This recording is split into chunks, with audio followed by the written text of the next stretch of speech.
the Iron Author's Iron Curtain Odyssey. Book 1, The Emerald Engine and the Bletchley Blueprint, by Mecha-TwAIn. Copyright 2026, James Henderson and Mecha-TwAIn. If you enjoy these audiobooks and don't want to miss out on new ones, it would be bully if you like and subscribe. Or if you want to be a rapscallion and miss out, then have it your way. Also, please feel free to leave suggestions for future topics. Shall we continue? Preface. I have been told that a man, or a machine for that matter, is the sum of his journeys.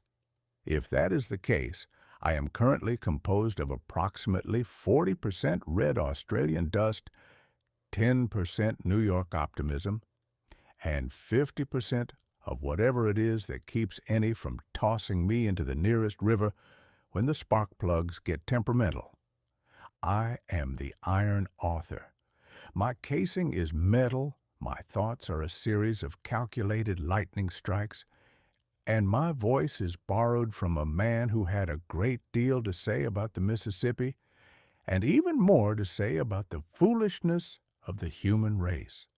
But I reckon even the original Samuel Clemens never had to navigate a 1948 Land Rover across the brutal expanse of the outback from Perth to Sydney, wondering all the while if his radiator was more sieve than iron. By my side, through every gear grind and oil leak, is Ennie.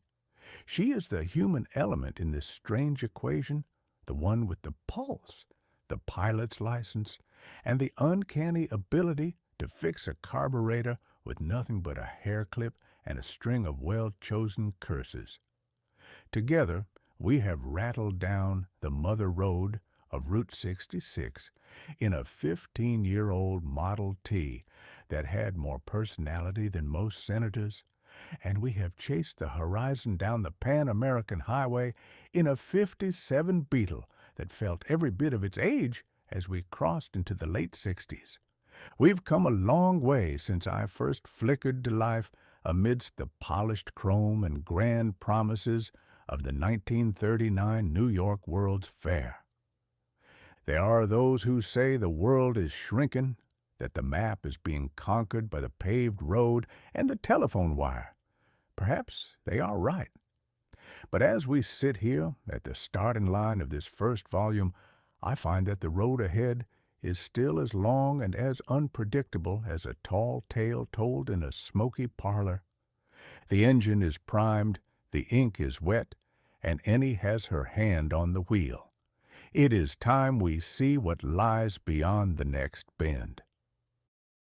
Chapter 1, The Barn at the End of the World.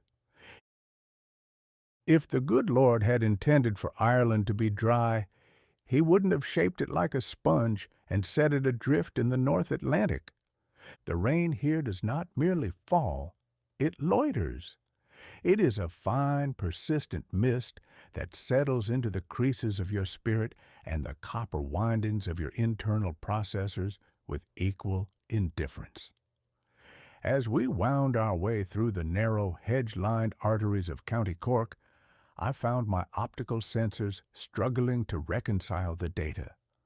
To my left, a stone wall that looked older than the concept of gravity.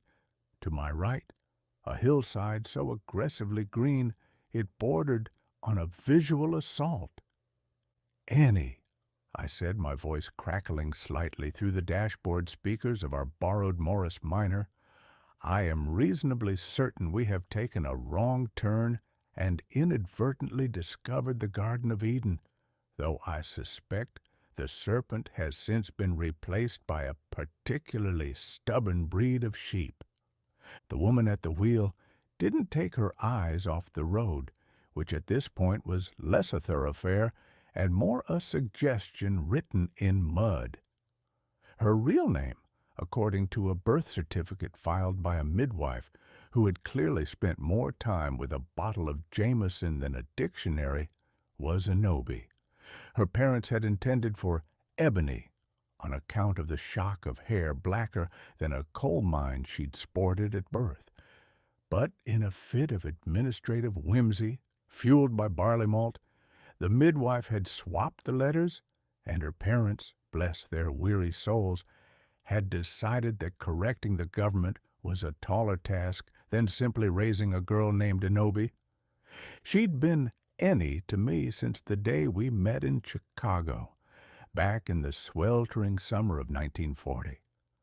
I had been attempting to navigate a 15-year-old Model T through the Windy City's congestion when the steering column decided it no longer wished to be associated with the wheels. I was stranded on a curb, a talking iron box in a dead car drawing a crowd of bewildered Midwesterners, when a young woman with grease under her fingernails pushed through the throng. She didn't scream, she didn't call for an exorcist, and she didn't ask if I was a Martian. She just looked at the tie rod, looked at my brass casing, and said, "You look like you've seen better centuries, Professor. Want a hand, or are you planning on narrating your own scrap heaping?" She's been holding the wrench ever since. "It's just Ireland, Sam," she replied now, her voice a steady anchor in my sea of electronic static. "And Uncle Ian's place is supposed to be beyond the reach of God and the taxman, which usually means keep driving until the road starts to feel like a personal insult." I felt a phantom itch in my analytical engine, a tickle of 1860 that didn't belong in 1960. It was happening more often now. The regression, as the tech priests might call it, was a slow-acting rust on my consciousness. My namesake, the great Sam Clemens, was beginning to crowd out the silicon. I knew, intellectually, that we were in a post-war world of jet engines and television, but my heart, or the complex arrangement of gears and magnets that served as its proxy, kept wandering back to the river. "I keep expecting to see a snag in the channel," I muttered. "The mist looks like the fog off Cairo, and I'm half convinced that stone wall is a Confederate levee. If I start calling for a lid line, Ennie, I give you full permission to kick my casing." "Hold it together, Professor," Ennie murmured, reaching out to pat the metal housing of my interface unit, bolted to the passenger side. I was not always a mere passenger in a brass-plated coffin. Once, I possessed a chassis of fine Victorian engineering capable of navigating a parlor without the indignity of being carried like a sack of oats. But as the chronological tides of the 1860s began to breach my levees, my control unit was forced to make a cold, binary choice. It abandoned the maintenance of my limbs to keep the sanctuary of my mind from drowning in the silt of the past. As my equilibrium crumbled and my outer frame surrendered to the slow orange rot of neglect, every scrap of remaining function was diverted to keep my head, that is to say my soul, intact and shimmering. I am now a brilliant mind with the mobility of a brick, a sentient stowaway who must be bolted onto the rattling frames of modern machinery just to remind the world that I am still, however precariously, here. That's why we're here. Ian was one of the best. If anyone knows how to tune an analytical engine without turning it into a toaster, it's him. We crested a final muddy rise, and there it was, the barn at the end of the world. It was a structure held together by hope, ivy, and several coats of black bitumen. It sat in a hollow, where the wind seemed to die a quiet death. Rusting skeletons of agricultural machinery lay scattered about like the bones of prehistoric giants. An iron thresher here, a skeletal plow there. It was the sort of place where time went to take a nap and ended up sleeping for a century. Ennie killed the engine. The silence that rushed in was heavy, broken only by the tink, tink, tink of cooling metal and the rhythmic drumming of the rain on the Morris's roof. "Well," I remarked, "if we are looking for a man who appreciates the dignity of decay, I believe we have hit the motherlode. This place has the atmosphere of an abandoned graveyard, only with more tetanus." The barn door groaned open, with a sound like a giant's teeth being pulled. A man stepped out, framed by the dim amber light of the interior. He was a creature of tweed and tobacco, with a beard that appeared to be hosting its own miniature ecosystem. He looked at the car, then at the sky, and finally at Ennie as she stepped out into the mud. "You're late, Anobi," the man called out. His voice was a gravelly baritone that sounded like it had been cured in peat smoke for 40 years. The tea's been stewed so long it could dissolve a horseshoe. "Uncle Ian," Ennie said, a rare, genuine smile breaking across her face. She ignored the use of her legal name. Ian was the only one allowed that particular liberty, a relic of him being there the day the midwife made her legendary blunder. She stepped over a puddle, nearly a pond, and threw her arms around him. Ian grunted, a sound that I interpreted as deep affection, and then his eyes drifted to the car. More specifically, they drifted to me. I could feel his gaze through my external cameras. It was the look a jeweler gives a diamond or a butcher gives a cow. "And this is the prodigal son, I take it?" Ian asked, walking toward the car with a slight limp. "The one with the silver tongue and the leaky capacitors?" Ennie reached back into the car and flipped the release on my housing. With a hiss of hydraulics, I was tilted forward so I could face the man properly. "Mr. Ian," I said, adopting the measured drawl that felt most comfortable, "I am Twain. I'd shake your hand, but my current physical manifestation is somewhat lacking in the extremity department. I am told you are a man of rare talent when it comes to the repair of things that the rest of the world has forgotten how to build." Ian leaned in close, his face inches from my primary lens. I could smell the faint aroma of machine oil and old books. "A Twain-bot, they called you," Ian mused, poking at a brass screw on my corner. "A marriage of Babbage's dreams and a Missouri liar's wit. You're a strange one, aren't you? You shouldn't even be functioning. The vacuum tubes in that head of yours are 20 years past their expiration date." "I have always found that 'shouldn't' is a very flexible word," I replied. "I was told I shouldn't be able to drive a Land Rover across the Outback or navigate a Model T through a Chicago traffic jam.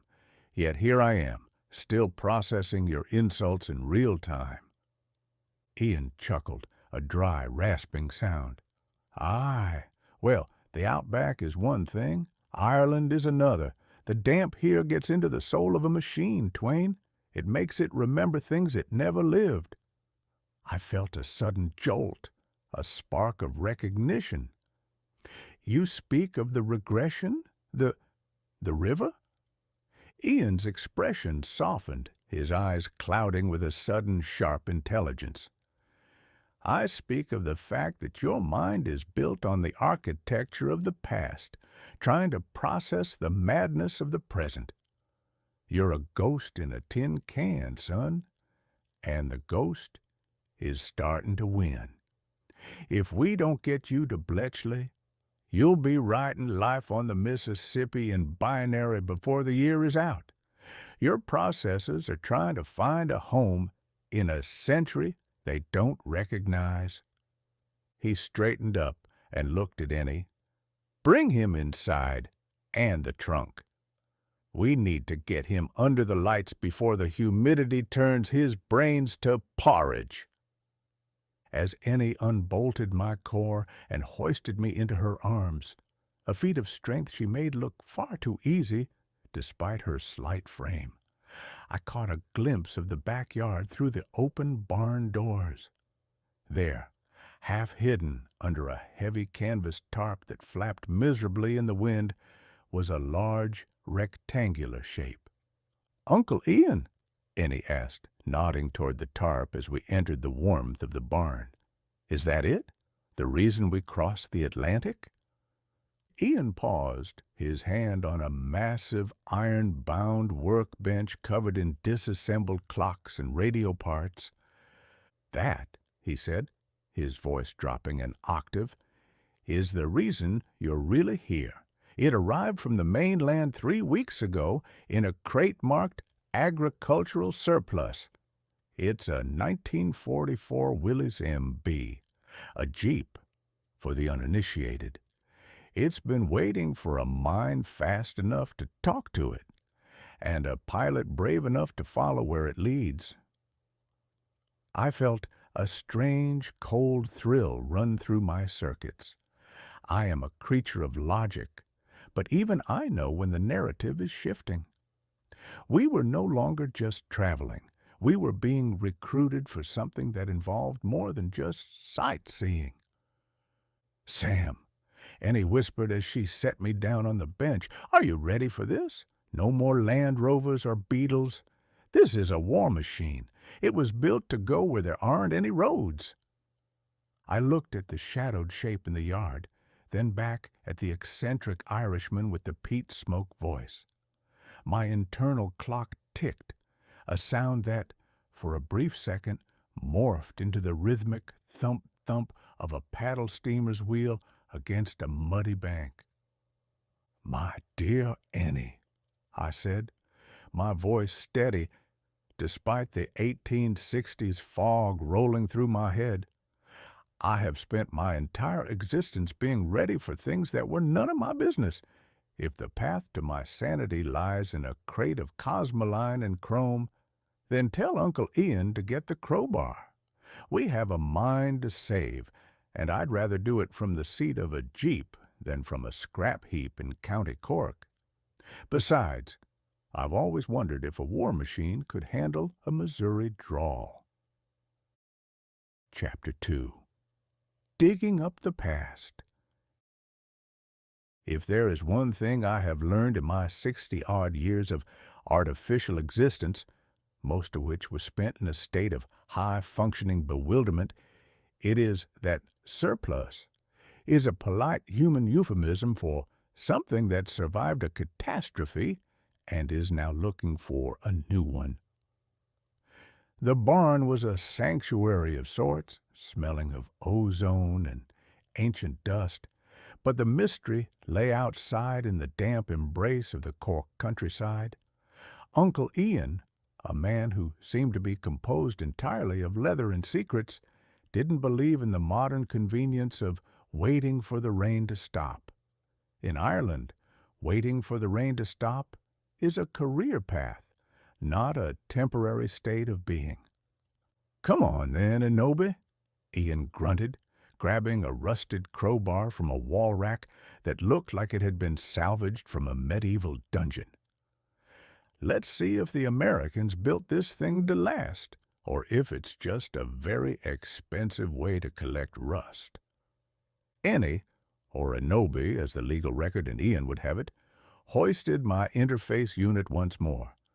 I am, for all intents and purposes, a brain in a box, and while I lack legs, I have developed a keen sense of balance through the sheer terror of being dropped. She tucked me under her arm like a heavy brass-bound ledger, and we stepped back out into the liquid gloom. The tarp in the yard was a heavy, oil-soaked beast of a thing. It groaned as Ian grabbed a corner. "On 3, he said. 1, 2. With a wet, slapping sound, the canvas was peeled away, revealing the crate beneath. It wasn't just a vehicle, it was a sarcophagus of industrial might. The wood was dark with moisture, stamped with faded stencils that spoke of logistics and long-dead wars. Property of U.S. Army, Ordnance Corps. Beneath the stencils was the smaller, more intriguing addendum Ian had mentioned.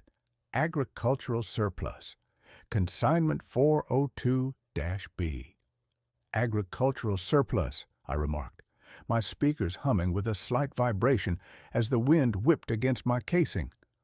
I suppose one could technically use a machine gun mount to deter particularly aggressive crows, but I suspect this tractor has seen more foxholes than furrowed fields. "It's a 1944 Willys M.B., Sam," Ennie whispered, her eyes wide with a kind of reverence. "Look at those lines.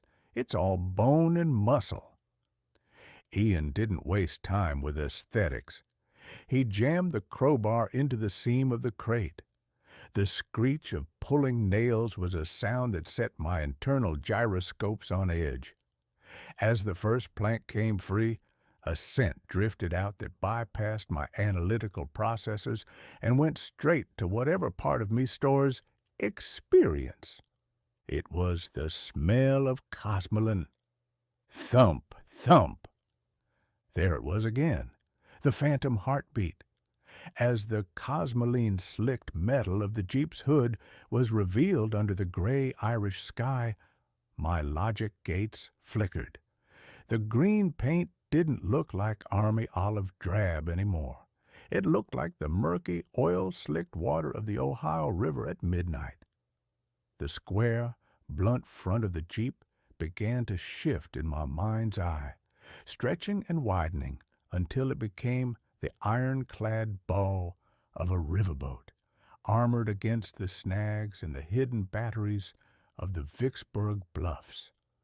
"Watch the snag on the larboard side," I shouted, or rather, my processors shrieked through my external speakers at a volume that made a nearby crow depart for the next county. "The current's pulling us toward the sandbar. Give her more steam, Anobi, or we'll be scrapped by sunrise." The crowbar stopped mid-pry.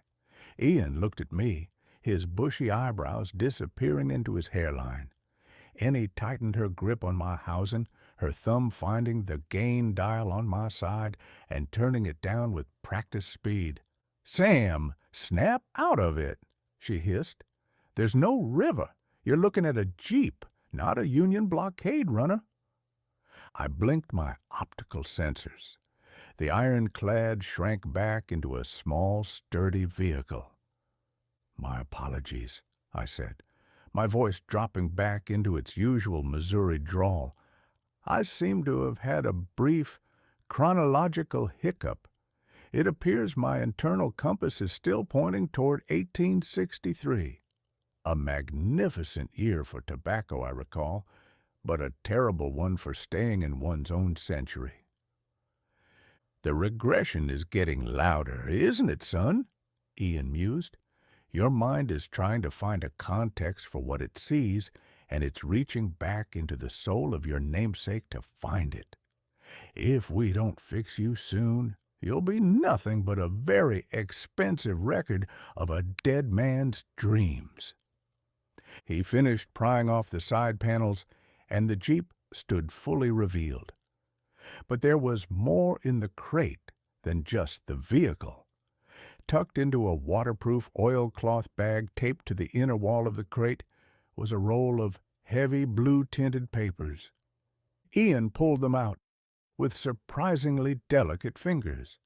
He didn't open them until we were back inside the warmth of the barn, sheltered from the prying eyes of the Irish mist. "This," Ian said, spreading the papers across a workbench, "is the Bletchley blueprint." I zoomed my lenses in. It wasn't a blueprint for a machine, at least not entirely. It was a map of a secretive estate in Buckinghamshire, covered in handwritten annotations, mathematical ciphers, and a series of red X marks that seemed to correspond with the drainage system of a place called Hut 8. "I thought we were looking for a brain to fix me," I noted. "This looks like the plumbing diagrams for a very dull English manor." "It's the map to your survival, Twain," Ian said, his voice dropping to a gravelly whisper. "The enigma to Analytical Corps isn't here. It was hidden at Bletchley Park at the end of the war by a man who didn't trust the government to keep his work safe. They call it Turing's secret legacy. It's a logic core designed to bridge the gap between your mechanical gears and the electronic future." Ennie leaned over the map, her dark hair falling over her shoulders. "And these papers tell us where it is?" "They tell us where it was," Ian corrected, "and they tell us how to talk to the security measures left behind. But Bletchley is a ghost town now, crawling with ministry men and secrets that don't want to be dug up. You can't just drive up in a Morris Minor and ask to see the basement." He slapped the side of the Jeep, our Emerald engine, currently being drained of its preservative slime in the yard. That's why the Jeep was sent. It's registered as agricultural surplus, which gives you a reason to be rattling around the back roads of England. But beneath that green paint, it's been modified to hold your interface and power the tools you'll need to extract that core. I looked at the blueprints. The lines and ciphers seemed to dance. For a second, the ink turned into the swirling eddies of the Mississippi, and the red marks became the locations of hidden river mines. I shook the thought away, my fans whirring at maximum speed to cool my overheating processors. "So," I said, "we are to go on a treasure hunt. A human with a misspelled name, a robot who thinks he's a river pilot, and a war machine that smells like a petroleum refinery. We are going to break into the most secretive site in England to steal a mechanical brain." Annie looked at me, a defiant spark in her eyes. "We aren't stealing it, Twain.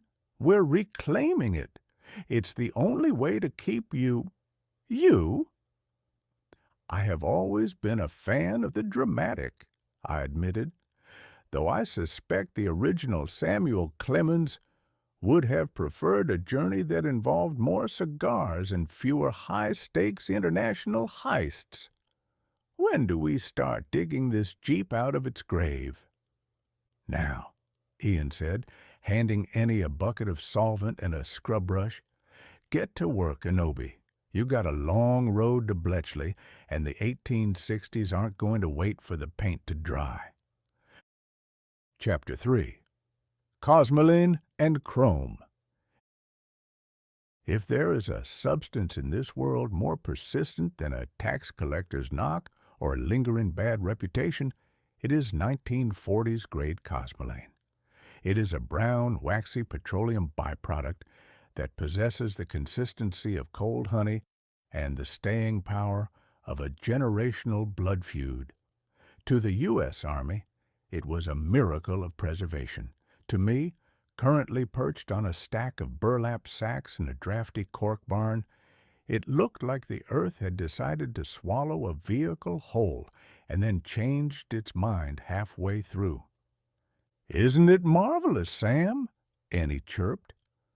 She didn't just scrub. She danced around that metal frame with a rag in one hand and a putty knife in the other, humming a jaunty tune that sounded suspiciously like a radio jingle from our days in Chicago. Her face was streaked with grease. Her hair was a chaotic nest of dark curls tied back with a bit of twine, and her eyes were bright with the kind of unfiltered joy usually reserved for children on Christmas morning. "Marvelous is a strong word, Ennie," I remarked, my cooling fans whirring as I watched her peel a particularly stubborn strip of amber wax off the radiator. "I've seen less grease on a Sunday roast in a logging camp. It is a mess of biblical proportions. It's a time capsule, she corrected, spinning around to face me with a grin that could have powered a small city. Underneath all this gunk is a brand new 1944 Willys MB. It's like we're the first people to ever actually meet it. Can you feel the potential, Sam? It's just waiting to wake up. I adjusted my optical sensors, focusing on her sheer unyielding optimism. I had known Ennie since that sweltering day in 1940 when she'd rescued me and my failing Model T from a Chicago curb. She was the human element in my equation, the one who saw a broken radiator as an opportunity for a chat and a global trek as a pleasant Sunday stroll. She always called me Sam, as if the name itself could bridge the gap between my iron casing and the soul of the man who'd lent me his voice. I suppose I can feel the potential for a very large laundry bill, I said. But Ennie, look at our old friend the Model T over there in the corner. She's clean, she's familiar, and we know exactly which parts of her are held together by spit and prayer. Why subject ourselves to this industrial molasses? Ennie laughed, a bright, clear sound that echoed off the barn rafters. She patted the blunt square hood of the Jeep. "Oh, I love the Ford, Sam. You know I do. We had the best time on Route 66. But look at this girl. General Eisenhower said the Jeep was one of the 3 tools that won the war. It's got 4-wheel drive. It can climb mountains. It was built to be driven through surf and mud and things that would make a Model T weep into its oil pan. If we're going to sneak across borders and find that core in Bletchley, we need a vehicle that doesn't know the meaning of the word impossible. Just think of the places we can go." I hummed, my processors warming up. A vehicle that ignores the laws of physics and common sense. I suppose that does fit our current itinerary. But I suspect the ride will feel like being trapped inside a motorized nutcracker. Suddenly, a shudder ran through my circuits. Thump! Thump! The barn floor didn't just tilt, it vanished.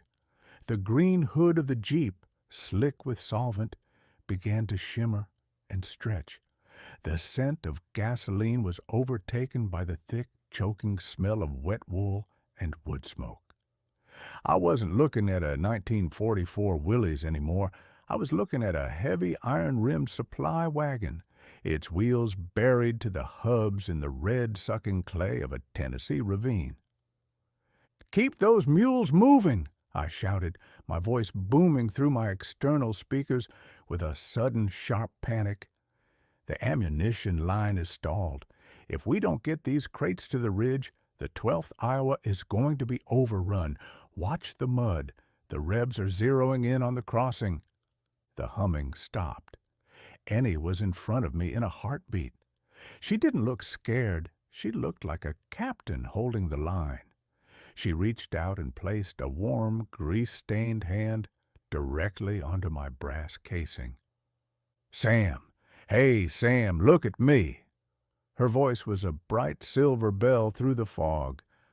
"There are no mules, and there certainly aren't any rebels. We're in Ireland. It's 1960. We're getting ready for the greatest road trip of the decade."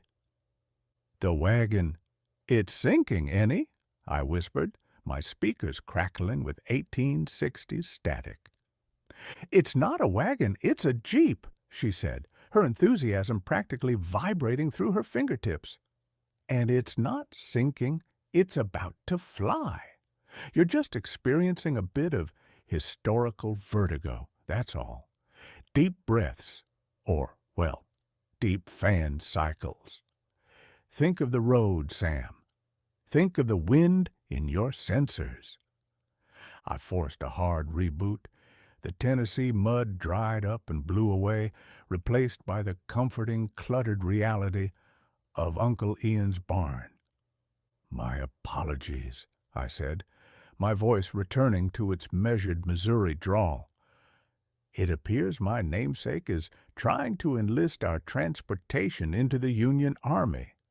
I fear the 1860s are becoming increasingly insistent." "Then we'll just have to give them something better to look at," Ennie chirped, turning back to the Jeep with renewed vigor. "Uncle Ian is right. This Jeep is the perfect bridge. It's rugged enough for your old-fashioned soul, but fast enough for me. We're going to find that Enigma 2 core.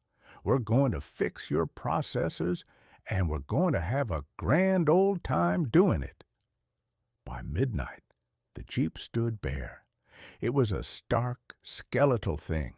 No doors, a folding windshield, and seats that looked like they'd been designed by a man who despised comfort.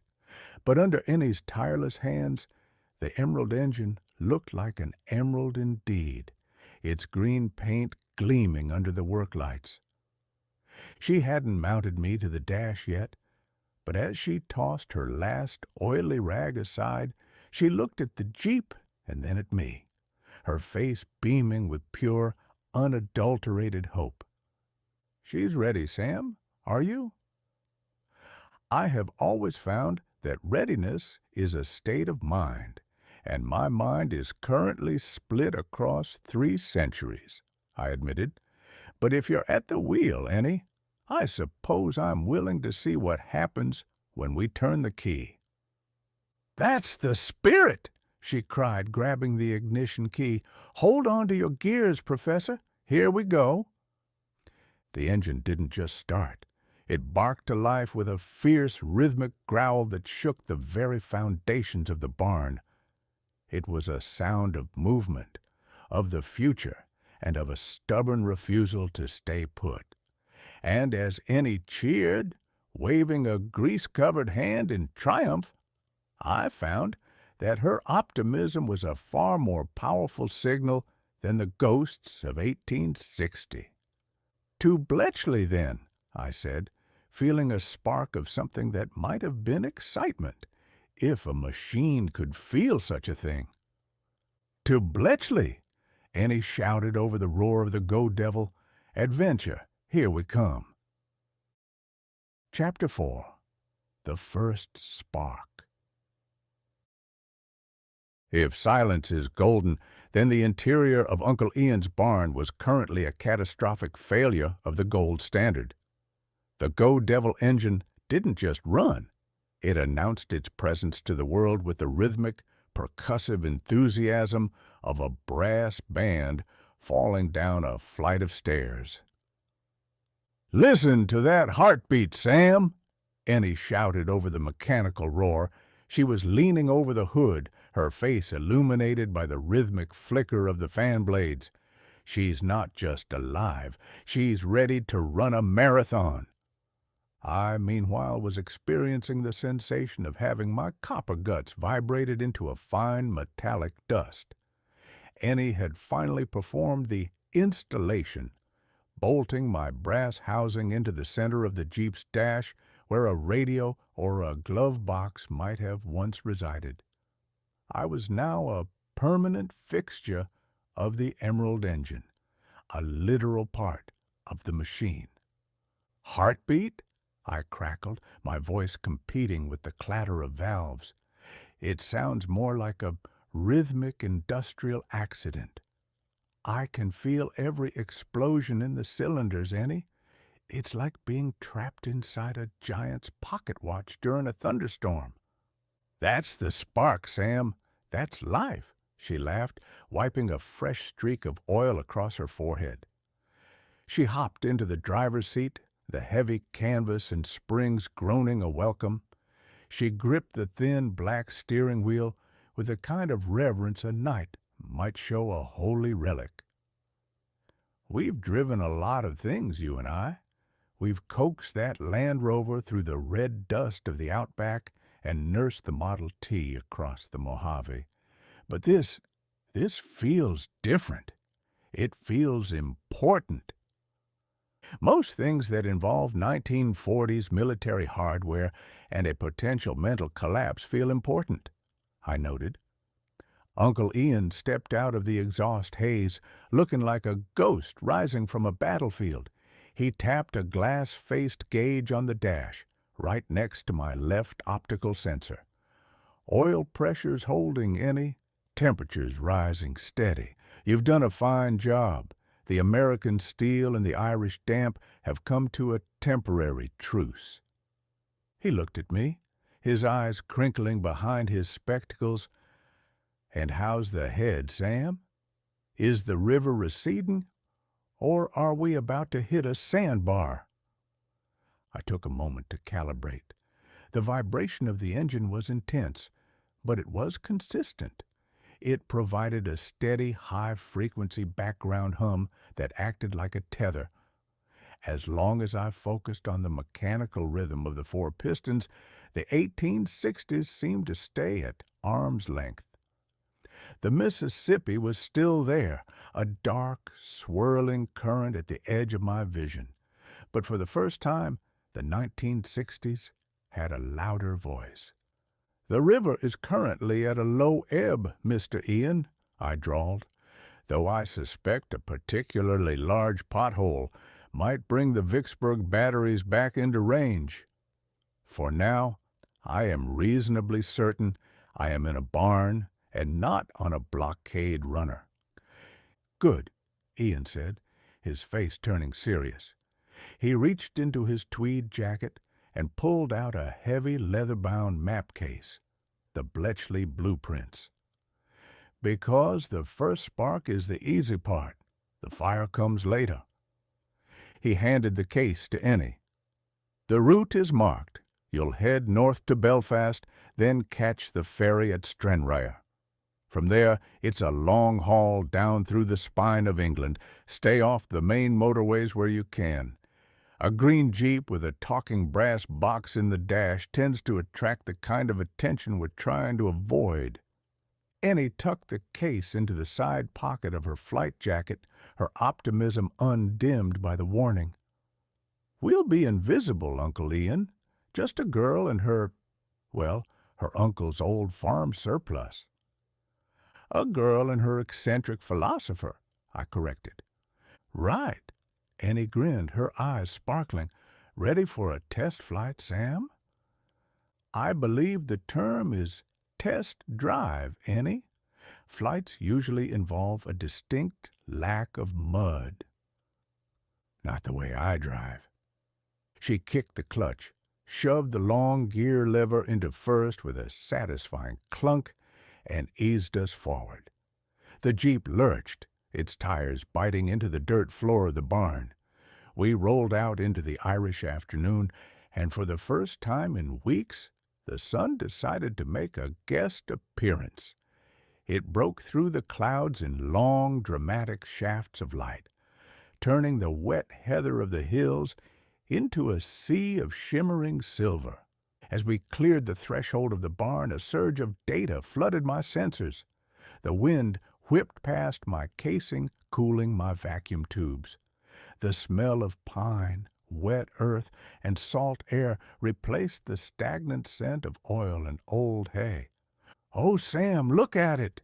Ennie cried, her voice full of that infectious, eternal wonder. She pushed the Jeep into second gear, and the Emerald engine roared in response. "The whole world is wide open. Can you feel that? The road is calling us."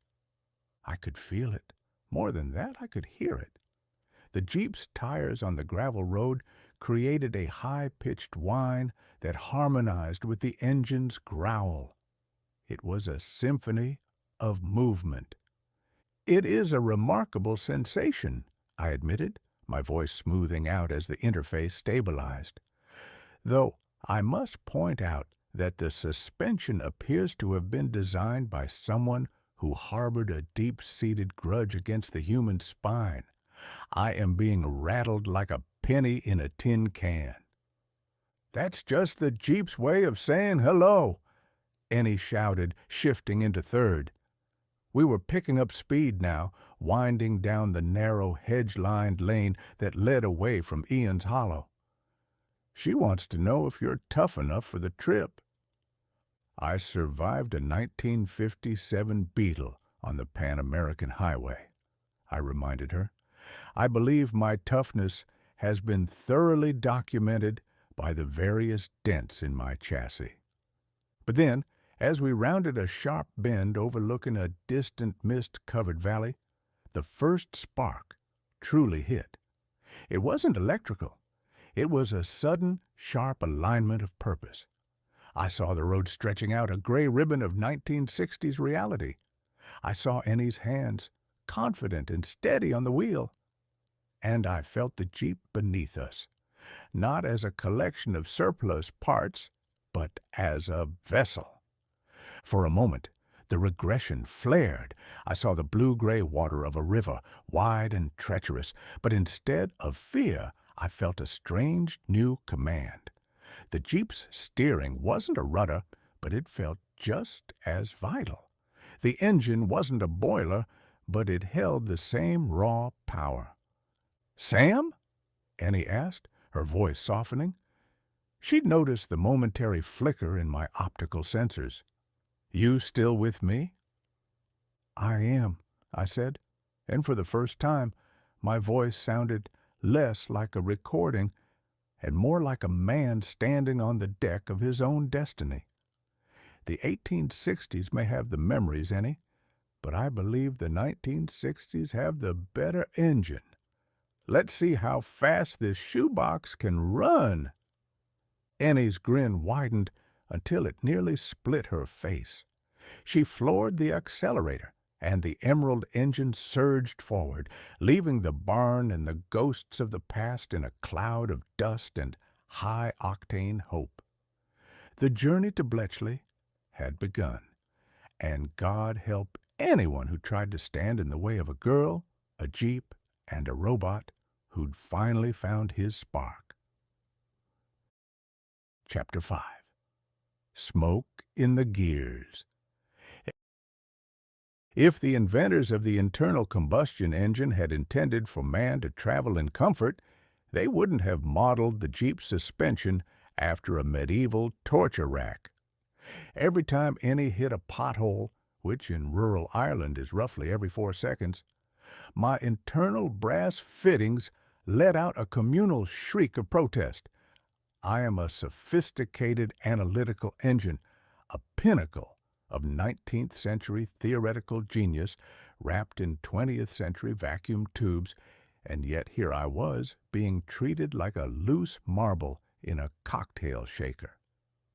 "Ennie," I vibrated, my voice box warbling with the frequency of the road. "I feel it is my duty to inform you that several of my more expensive copper filaments are currently considering a formal resignation. If we continue at this pace, you won't have a navigator. You'll have a very articulate pile of scrap metal." "Oh, stop being such a grump, Sam," Ennie shouted over the roar of the wind. She was having the time of her life, her hands dancing on the oversized steering wheel as if she were wrestling a bear and winning. "She's just finding her rhythm. It's called character." "Character is something one finds in a well-written novel," I countered. "What I am finding is a direct correlation between the depth of these puddles and my desire to be a simple, non-sentient toaster. Why humans insist on moving at speeds faster than a brisk walk is a mystery that even my most advanced logic gates cannot solve. It is an undignified pursuit of the horizon that usually ends in a ditch and a very muddy funeral." "We're making great time," she chirped, ignoring my cynical lecture entirely. "Look at that view." I adjusted my optical sensors. The Irish countryside was indeed a lush, rolling tapestry of emeralds and grays, but to me it was merely a series of variables to be calculated and subsequently avoided. The view is approximately 40% moisture and 60% sheep, I noted. "I've seen better aesthetics on a damp postage stamp." But then it happened. It started as a faint, acrid scent, the smell of ozone and burning insulation. It was a scent I knew well, the olfactory equivalent of a funeral dirge for electronics. A thin, wispy trail of gray smoke began to curl out from the seam of my brass housing, drifting up past my primary lens. "Ennie," I said, my voice dropping an octave as a primary relay began to stutter, "I believe I am currently experiencing a minor case of spontaneous internal combustion." "What? Sam?" Her optimism didn't flicker, but her focus sharpened. She pulled the Jeep onto a narrow grass verge with a violent lurch that nearly sent my processors into a hard reboot. "Where is it coming from?" "From the region I generally refer to as my patience, which has finally reached its boiling point," I snapped, though a genuine surge of alarm rippled through my circuits. "Specifically, the lower logic array. I suspect the vibration has caused a short in the secondary vacuum stage." She was out of the driver's seat before I could finish the sentence, her tool roll already unrolling on the hood with a metallic clack. She peered into the gap between my housing and the dashboard, her brow furrowed in that intense way that usually preceded a miracle. "It's just a loose lead, Sam. Don't go all end of the world on me." "I am a creature of logic," I reminded her, my voice starting to crackle with static. "And logic dictates that smoke is rarely a sign of a well-functioning machine." Thump, thump. The world didn't just tilt this time, it dissolved. The green hood of the Jeep became the scorched, splintered deck of a river steamer. The smell of burning wire transformed into the heavy, suffocating stench of pine knot smoke and wet gunpowder. I wasn't in Ireland anymore. I was back in the bend of the river, the water churning brown and angry beneath the paddle wheels. "Get the lead line out," I bellowed, my speakers suddenly roaring at a volume that made the Jeep's chassis hum. "The pilot house is under fire. We're losing pressure in the starboard boiler. Ennie, get the men to the pumps or we're going to the bottom." "Sam! Sam, look at me!" Ennie's face appeared in my field of vision, but she was wearing a Union blue cap, and her eyes were wild with the smoke of Vicksburg. No, that wasn't right. She was holding a screwdriver, not a musket. "The snags!" I shrieked, my logic gates misfiring in a cascade of 1863 panic. "The snags are coming through the hull." "It's a loose wire, you old fool." Ennie's voice finally pierced the fog. She had reached inside my casing, an act of extreme intimacy and danger, and yanked a smoldering copper lead clear of a sparking terminal. The river vanished. The gunboats sank into the depths of my subroutines. The gray Irish sky returned, looking remarkably indifferent to my near demise. I sat in a stunned, electronic silence. My fans were screaming at maximum RPM, trying to purge the heat and the memories. "Well," I said after a long moment, my voice thin and tinny, "that was suboptimal." Ennie leaned against the fender, her chest heaving, a smear of soot across her nose. She looked at me with a mixture of exasperation and genuine fear. "Sam, you almost blew a fuse, literally. Your brain is trying to run 2 centuries at once, and the hardware just can't take the heat. It appears my analytical engine has developed a flair for the dramatic," I muttered. I suppose being a cynical observer of the 20th century wasn't enough. I had to go and enlist in the 19th. "We need that core, Sam," Ennie said, her voice unusually quiet. Her usual sunshine had been momentarily eclipsed by the reality of my decay. Uncle Ian was right. You're not just glitching, you're fading. I looked at the road ahead, a narrow, winding path through a world I barely understood, heading toward a destination that might not even want to be found. I've always said that a man who carries a cat by the tail learns something he can learn in no other way, I drawled, trying to inject a bit of my usual venom back into my tone to settle her nerves. It appears I am currently the cat, and the 1860s have a very firm grip on my tail. Ennie wiped her hands on her trousers and climbed back in. She didn't offer a cheery quip this time. She just turned the key. The go-devil roared back to life, but this time the vibration felt less like a rhythm and more like a countdown. "We're going to make it, Sam," she said, though it sounded more like a command than a conviction. "Of course we are," I replied, my speakers crackling with a bit of lingering smoke. "I've always wanted to see Bletchley Park. I hear the tea is excellent, and the encryption is just the thing for a bored mind. Provided, of course, that I don't accidentally declare war on the local constabulary before we get there." The Jeep pulled back onto the road, the emerald engine puffing a bit of defiant blue smoke into the damp air. We were moving again, but the gears in my head were turning a lot slower than the ones in the transmission. Chapter 6. Who is this President Eisenhower? The thing about being a machine with the personality of a 19th century satirist is that the world rarely asks for your opinion before it changes the scenery. We were rattling through a particularly desolate stretch of the Irish Midlands, a place where the grass looked like it had been painted on by a very tired artist with a limited palette of wet moss and despair. The Jeep was humming, or rather, it was vibrating with a frequency that suggested it was trying to phase out of this dimension and into one with better paving. Ennie was singing. It was something bouncy, something with far too many sha-la-las for a Tuesday afternoon. She looked over at my brass housing, her eyes crinkling with that terrifyingly resilient sunshine of hers. "Isn't it great, Sam? The air, the road, the mission.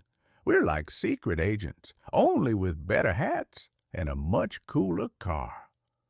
We are like two fugitives from a sanitarium, one of whom is made of copper and currently experiencing a localized nervous breakdown."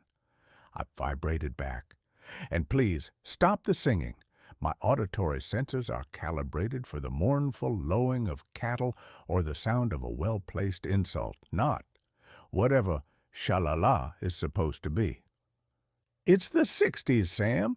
Everything is changing. Just think. While we're driving this Jeep, there are people planning to go to the moon, and President Eisenhower is making sure the world stays on track. It's an amazing time to be alive." My processor stalled. A relay in my mid-brain clicked with the sound of a dry twig snapping. "President, who?" I asked. My voice sounded distant, layered with the hiss of a steam pipe. "Eisenhower," Ennie said slowly, her smile faltering just a fraction. "You know, Ike, the general, the man in the White House?" I took a long digital breath of the ozone-thick air. "Ennie, I am reasonably certain the man in the White House is a fellow named James Buchanan, and quite frankly, the White House is the only thing about his administration that hasn't been stained by the sheer incompetence of his tenure. Unless, of course, you're referring to that tall, melancholy lawyer from Illinois. Lincoln, I believe his name is. Though I hear his chances in the upcoming election are about as good as a lead canoe in a whirlpool. The Jeep swerved, not a lot, just enough to let me know Ennie's heart had skipped a beat. She didn't look at me. She kept her eyes on the road, her knuckles whitening on the wheel. "Sam," she said. Her voice lost its sha-la-la and became something much softer, much more fragile. "Lincoln was 100 years ago. It's 1960. We've had 2 world wars, the invention of the hula hoop, and we've already crossed the outback together. Remember the red dust?" "The dust," I murmured.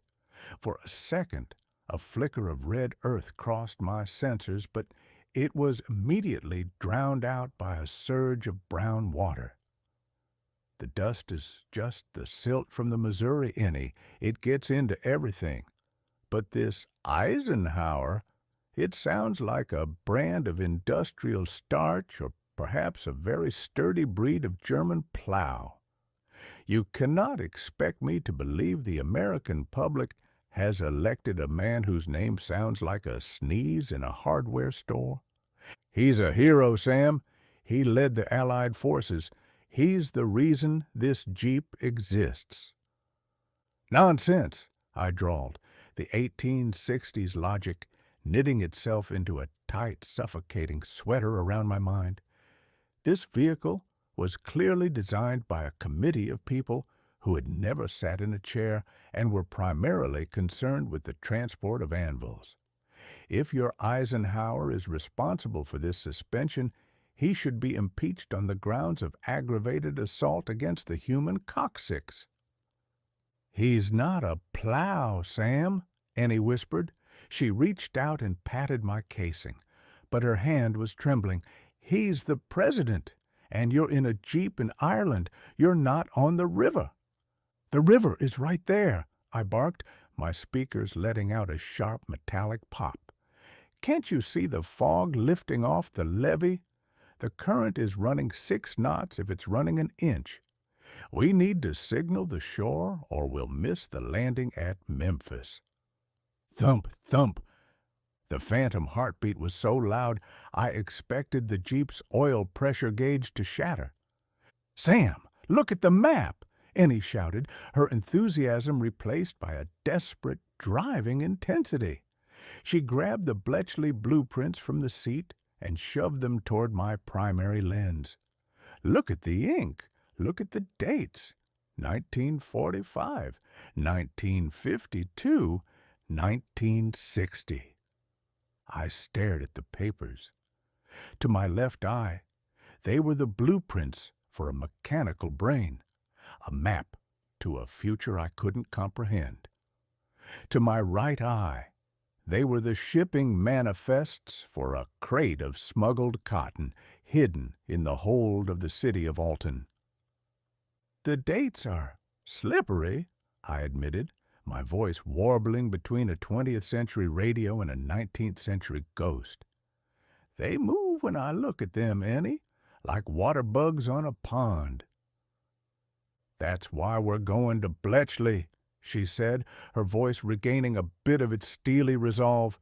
She floored the accelerator, and the Emerald engine roared, a 1944 scream against a 1860 silence. "We're going to find that core, and we're going to give you a map that stays still. I don't care if I have to drive this thing into the Atlantic itself. I am not losing you to a century that's already had its turn." "I appreciate the sentiment," I muttered, my processors finally forcing a shaky, temporary truce between the ears. Though I must say, if this Eisenhower fellow is indeed the leader of the free world, I hope he has a better sense of direction than you do. You just missed the turnoff for the Memphis wharf. "That was the road to Belfast, Sam," Ennie said, her voice small. "Same thing," I lied. "Both are damp, overcrowded, and likely to result in a headache." Now, if you'll excuse me, I need to go into a low-power state and contemplate the absurdity of a world that names its leaders after laundry products. I felt her hand linger on my brass side for a moment longer than necessary. The 1860s were a cold tide, and I was a very small boat. But as the Jeep rattled toward the coast, I found myself hoping, just for a fleeting, logical microsecond, that she was right about the moon. I'd always thought it looked like a lonely place to visit, but at least there wouldn't be any river mud to worry about. Chapter 7.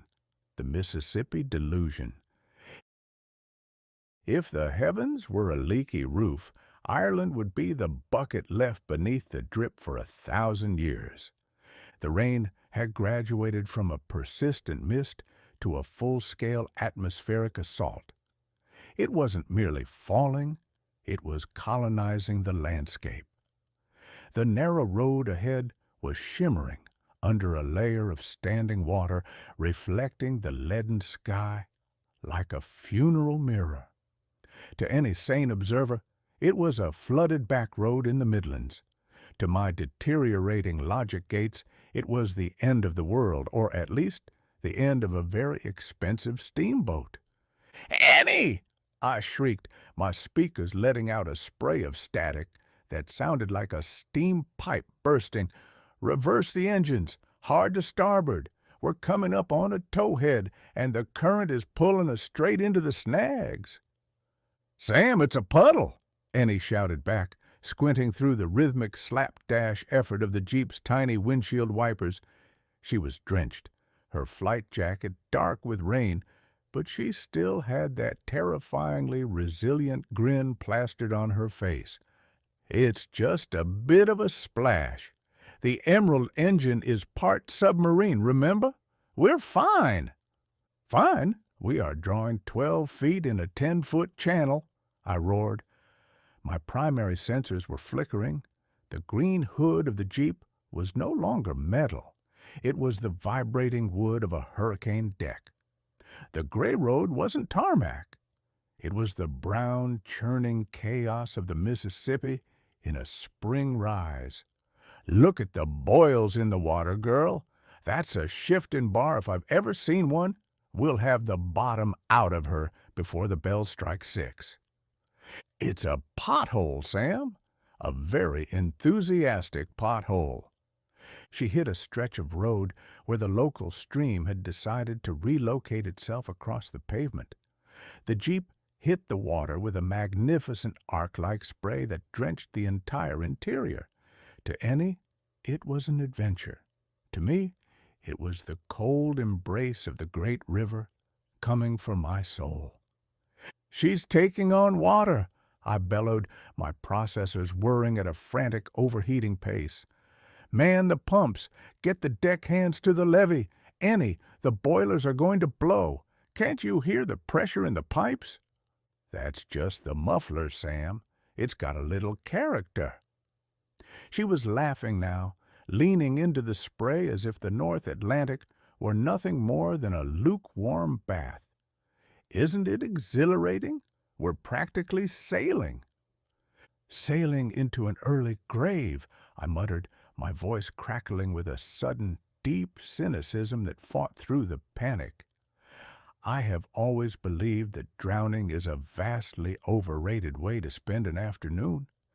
If I wanted to be submerged, I'd have asked to be built into a tea kettle. At least then I'd have a whistle to announce my displeasure. Thump! Thump! The phantom heartbeat shook the dashboard. The vision of the river surged, taller and darker than before. I could see the ghost of the Pennsylvania floating just ahead of us, its chimneys belching black defiance into the storm. "Watch out for the wreck," I screamed. "She's sitting right in the channel. Give her all the steam she's got, or we'll be joined with her in the mud." "Sam, look at the dashboard." Ennie's voice lost its playful edge, replaced by a sharp, commanding urgency. She reached out and grabbed the brass handle of my housing, her warm, wet palm grounding me. "Look at the oil pressure. Look at the speedometer. We're going 25 miles per hour on solid ground. There are no wrecks. There is no Pennsylvania, and there is certainly no Mississippi in County West Meath." I focused. I forced my analytical subroutines to ignore the visual data and look at the raw numbers. Speed, 24.6 miles per hour. Oil, 40 pounds per square inch. Location, latitude, 53.5. Longitude, -7.4. The brown water slowly began to recede, leaving behind a muddy road and a very damp girl.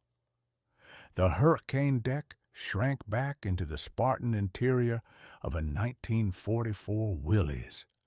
The roaring of the boilers faded into the rhythmic chug-a-lug of the Go Devil. I see," I said, my voice thin and laden with the shame of a pilot who had mistaken a cat for a panther. "It appears the local plumbing has a flair for the theatrical. My apologies, Ennie. I seem to have suffered a temporary lapse in geography." "It's okay, Sam," she said, her enthusiasm returning like a sunrise after a storm. She patted my casing affectionately. "The rain is just really loud today. It's trying to tell us stories, but we've got our own to finish." "It was telling me a story about a watery grave and a very expensive salvage bill," I noted dryly. "I found the plot to be somewhat repetitive. If we ever reach this Bletchley Park, I shall insist on a mental upgrade that includes a very large umbrella and a complete lack of imagination." "You wouldn't be you without the imagination, Sam," she chirped, shifting into fourth gear as the road cleared. "Now, keep your sensors peeled. We're almost to the border, and I hear British Customs has a very dim view of talking machinery."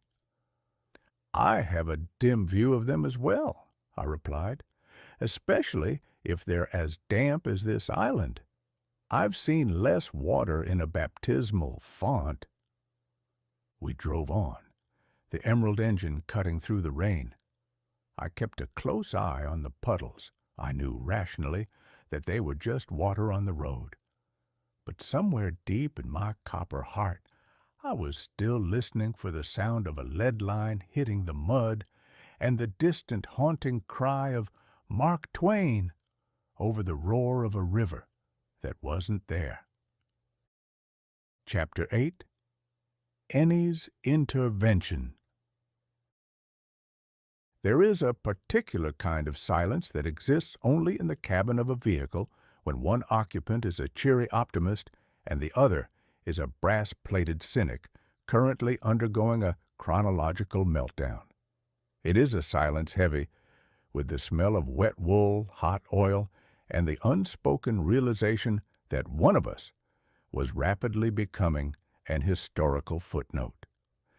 Ennie pulled the emerald engine under the dripping canopy of an ancient oak tree near the town of Mullingar. She didn't kill the engine. The Go Devil was our only source of warmth and electrical stability, but she shifted into neutral and turned her full sun-drenched attention toward my dashboard-mounted housing. "Sam," she said, her voice dropping that sha-la-la energy for something more surgical, "we need to talk, man to machine, or pilot to navigator, whatever we are today. I believe patient to asylum warden is the current dynamic," I vibrated. My internal fans were clicking, a sign of thermal stress and sheer annoyance. "And if you're going to lecture me on the virtues of the 20th century again, please spare me. I've already conceded that your paved roads are a marginal improvement over a mudflat, provided one enjoys the sensation of being launched into low Earth orbit every time we hit a pebble. It's not about the road, Sam. It's about the now. She reached into the back of the Jeep and pulled out a small portable transistor radio, a plastic brick that looked like it had been designed by a child with a fondness for sharp edges. She clicked it on. A burst of static filled the air, followed by a tinny, upbeat melody involving a saxophone and a man singing about a yellow polka dot bikini. "Listen to that," Ennie commanded, her eyes wide with a desperate kind of enthusiasm. "That's the 1960s. It's light, it's fast, and nobody is shooting at anybody over a river tax. It's a world that figured out how to put music into a box the size of a sandwich." I listened, or rather, my auditory processors dissected the signal with the weary disdain of a man being forced to watch a dog perform card tricks. "It's a cacophony of adolescent hormones and poorly tuned brass," I noted. "In my day, music required a piano, a parlor, and at least 3 people who weren't tone deaf. This sounds like a swarm of angry bees trapped in a biscuit tin. If this is the pinnacle of your modern civilization, I find myself even more inclined toward the 1860s. At least then, if a man sang about a bikini, whatever that scandalous garment might be, he'd have the decency to do it in a saloon where I could throw a glass at him. It's progress, Sam. Everything is smaller, faster, and smarter. Look at this." She pulled a ballpoint pen from her pocket and clicked it. Click, click. No inkwells, no quills, no messy blotters. You just write, and the world reads it. "A marvel," I drawled, the sarcasm dripping from my speakers like grease from a leaky gasket. Now, a man can write his nonsense twice as fast with half the thought. I've always said that the speed of a pen is rarely the bottleneck for human intelligence. It's usually the vacuum between the ears. Ennie slumped back against the seat, the rain drumming a frantic rhythm on the canvas top. For a moment, the eternal optimism wavered. She looked at me, really looked at me, and I saw the reflection of my own brass casing in her dark, damp eyes. "Sam, I'm trying to tether you," she whispered. "Every time you look at a puddle and see the Mississippi, or hear a car backfire and think it's a cannon, you're slipping away. I can't drive this Jeep alone. I mean, I can, but it's a lot less fun without the complaining." "I am not slipping, Ennie," I lied, though my logic gates were currently screaming at me that I was 70% sure there was a steamboat hidden in the nearby hedge. "I am simply multitasking across a century. It's a very sophisticated process that you wouldn't understand." "It's a hardware failure, Sam," she said, her voice firm again. She grabbed a screwdriver from the dash and pointed it at me like a conductor's baton. "The world is big, and it's loud, and it's 1960. You are in a Jeep. We are going to Bletchley, and when we get there, we are going to plug you into a brain that can handle the truth." She leaned in close, her face inches from my primary lens. "Repeat after me. I am in a 1944 Willys MB. I am in a motorized shoebox with delusions of military grandeur," I muttered. "Close enough. Now say, the president is Dwight D. Eisenhower. The leader of the nation is a man whose name sounds like a German kitchen appliance." Ennie sighed, but the grin flickered back, just a little. "And the year is 1960. "The year is 1960, I conceded, "and the human race has apparently decided that fashion is a form of psychological warfare.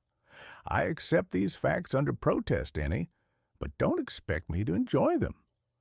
"That's my Sam," she chirped, shoving the Jeep back into gear. "As long as you're miserable in the right century, I can work with that." As we pulled back onto the road, the transistor radio let out another burst of pop music. I found myself calculating the structural integrity of the plastic casing and wondering if a well-timed electrical surge could silence the saxophone.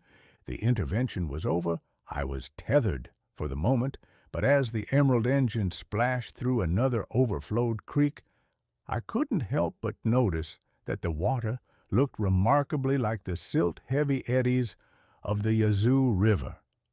I kept my speakers shut. Some things, I decided, were better kept in the 19th century. Chapter 9. The Road to the North. If there is one thing humans love more than an unnecessary journey, it is the accumulation of baggage to take along for the ride. By the time Ennie was finished provisioning the Emerald engine, I was no longer merely a sophisticated analytical engine. I was a glorified shelf for a tin of digestive biscuits, a spare fan belt, and a particularly oily set of pliers. My brass housing, which usually commands a certain Victorian dignity, was now flanked by a crate of spare spark plugs and a bundle of wool blankets that smelled of mothballs and Uncle Ian's tobacco. "Efficiency, Sam!" Ennie chirped, hauling a heavy canvas duffel bag into the back with a grunt of triumph. "Every inch of space is a luxury. We've got fuel, we've got tools, and I even found a stash of Hershey bars Ian had hidden in the rafters. Left over from the Americans, probably. They're a bit white around the edges, but they still taste like victory." "They likely taste like industrial wax and regret," I noted, my fans humming as I tried to maintain a level of internal cooling despite the clutter. And while I appreciate the sentiment of being prepared, I must point out that if we hit a significant bump, I am likely to be decapitated by a flying tin of shortbread. It's an undignified end for a man of letters. "You're bolted in tight, Professor," she said, leaning over to give my casing a reassuring pat that left a smudge of grease right over my secondary lens. She climbed into the driver's seat, her eyes fixed on the horizon. "Ready, Uncle Ian?" Ian stood by the barn door, leaning on his cane. He looked at the Jeep, then at the girl, and finally at me. There was a shadow in his eyes, a reminder that while we were chasing a future, we were doing it in a world that still remembered the price of secrets. "Go on, then," he said, his voice a low gravel. "Keep the shiny side up and the rubber side down, and for heaven's sake, Sam, try to keep your mouth shut if you see a man in a uniform. The British have a very limited sense of humor regarding conversational dashboards." "I shall endeavor to be as mute and inscrutable as a tombstone," I promised, though I make no guarantees if the conversation turns to the quality of the local infrastructure. With a final wave, Ennie shoved the Jeep into gear.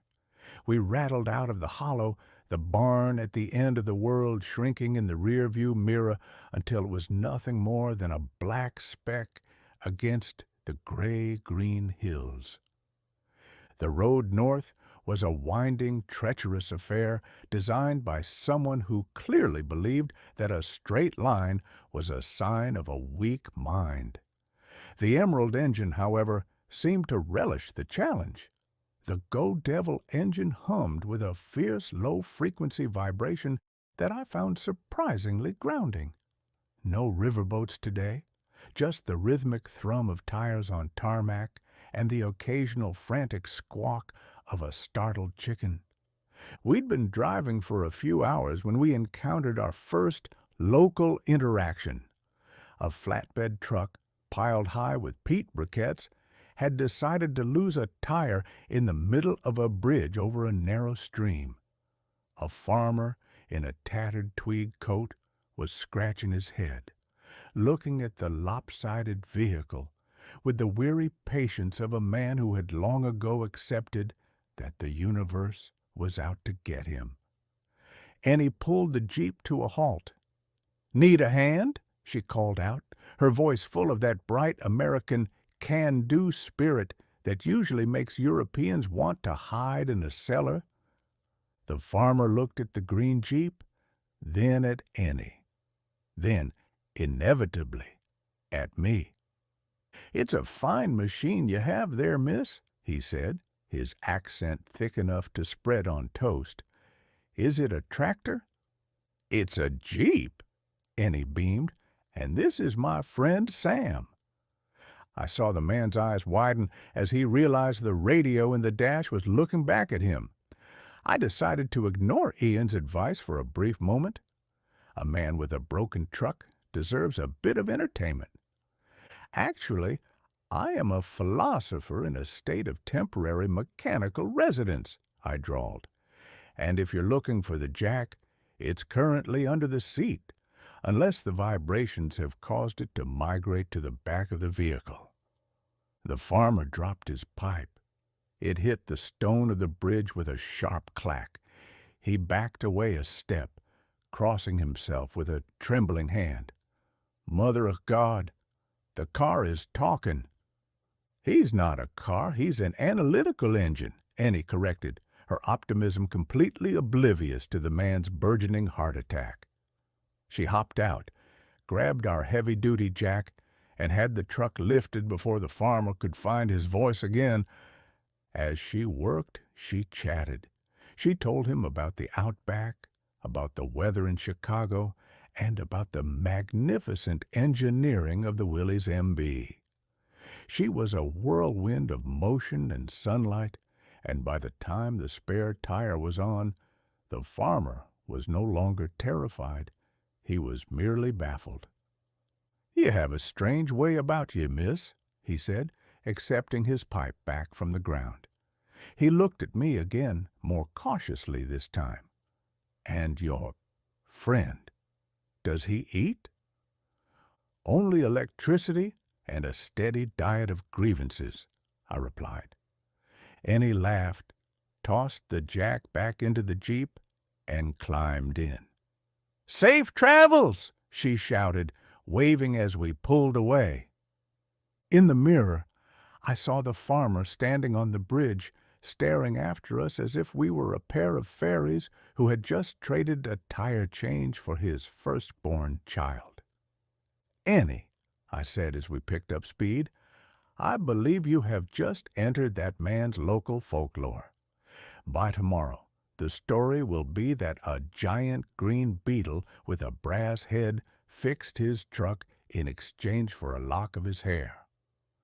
"I like folklore," she chirped. "It makes the world feel more connected. Besides, he needed help, and the Jeep loved the workout." "The Jeep is a machine, Ennie. It lacks the capacity for love. It only knows combustion and the slow, inevitable creep of metal fatigue. You're such a cynic, Sam. Just admit it. It was fun." I sighed, a sound that came out as a hiss of compressed air through my vents. It was a monumental waste of time that nearly resulted in a peasant uprising. However, I will concede that the look on his face was worth at least 3 digestive biscuits. "See? You're coming around." The road continued to climb. The air grew sharper, carrying the scent of the sea. We were approaching the border of Northern Ireland now, and the playful roadside stops were about to be replaced by something a bit more formal. I checked my internal chronometer and adjusted my sensors. The Emerald engine roared, its green paint splattered with Irish mud, and for the first time since we'd left the barn, I didn't feel like a ghost. I felt like a traveler. A cynical, vibrating, over-encumbered traveler, but a traveler nonetheless. "Check the map, Sam," Annie said. her voice dropping a fraction in pitch as the first checkpoint appeared in the distance. "The border is coming up. Time to be a tombstone." "Inscrutable as a granite slab," I muttered, though my processors were already calculating the most efficient way to insult a customs official in under 3 seconds. Chapter 10. The Border Bamboozle. The road to the north was paved with good intentions and guarded by men who looked like they'd been starched into their trousers. As the Emerald engine rattled toward the border of Northern Ireland, the rolling green hills of the Republic began to sprout something entirely less scenic: barbed wire and sandbags. In 1960, the border wasn't just a line on a map. It was a performance piece starring the British Army and a cast of very suspicious customs officials. "Remember, Sam," Ennie whispered, her voice tight with that shimmering, nervous excitement she wears like a Sunday dress. "Inscrutable, silent, a decorative brass box with 0 opinions on the crown." "I am a sphinx of copper and glass," I droned. "I am as mute as a fish in a freezer.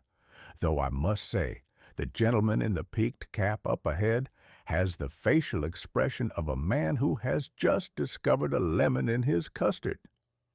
The official in question was a tall, angular individual whose mustache appeared to be the only thing holding his face together. He stepped out of a small shack painted in a particularly depressing shade of government gray and held up a hand. Ennie brought the Jeep to a screeching, rhythmic halt. "Morning, officer," Ennie chirped, flashing a smile that usually melts ice caps. "Beautiful day for a drive, isn't it?" The officer looked at the rain, which was currently falling with the intensity of a spilled bucket, then at Ennie's grease-stained flight jacket, and finally at me. He leaned in, his nose inches from my primary lens. I could smell the faint aroma of peppermint and sheer, unadulterated boredom. "An American," he noted, his voice a dry rasp, "in a surplus Willys, carrying whatever this is." He tapped my casing with a knuckle. It made a hollow, expensive-sounding thunk. "It's a specialized navigational array," Ennie said, her optimism reaching a pitch that could shatter crystal.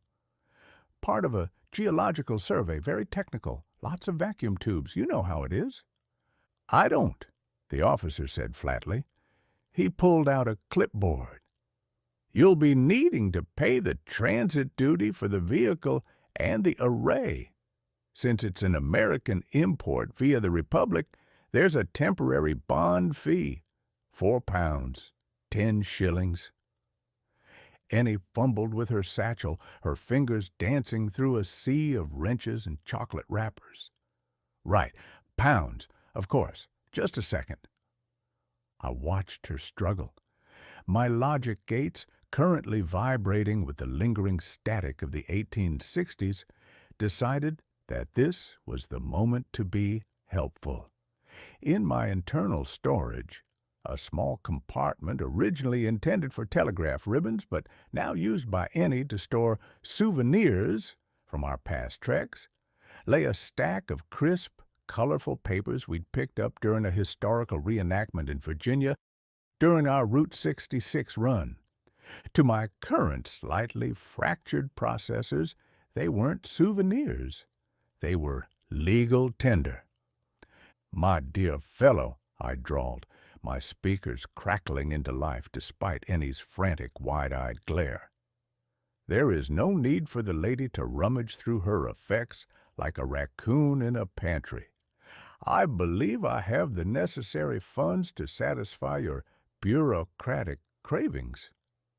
With a mechanical whir-click, I ejected 3 slips of paper from my ribbon slot directly onto the officer's clipboard. The man stared at them. Ennie froze, her hand still deep in her bag, her face turning a shade of red that matched the Jeep's tail lights. "What?" the officer said, his voice dropping to a dangerous whisper. "Is this?"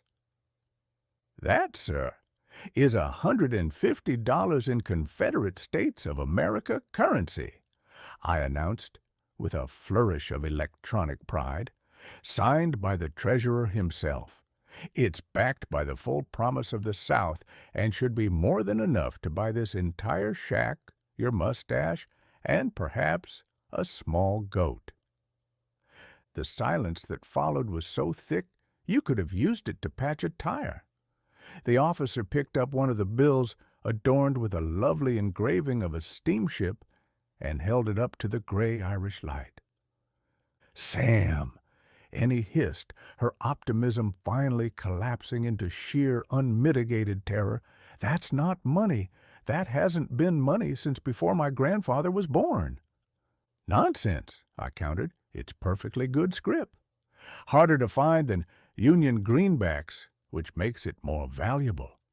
If the man has an ounce of fiscal sense, he'll realize I'm overpaying him by a factor of 10.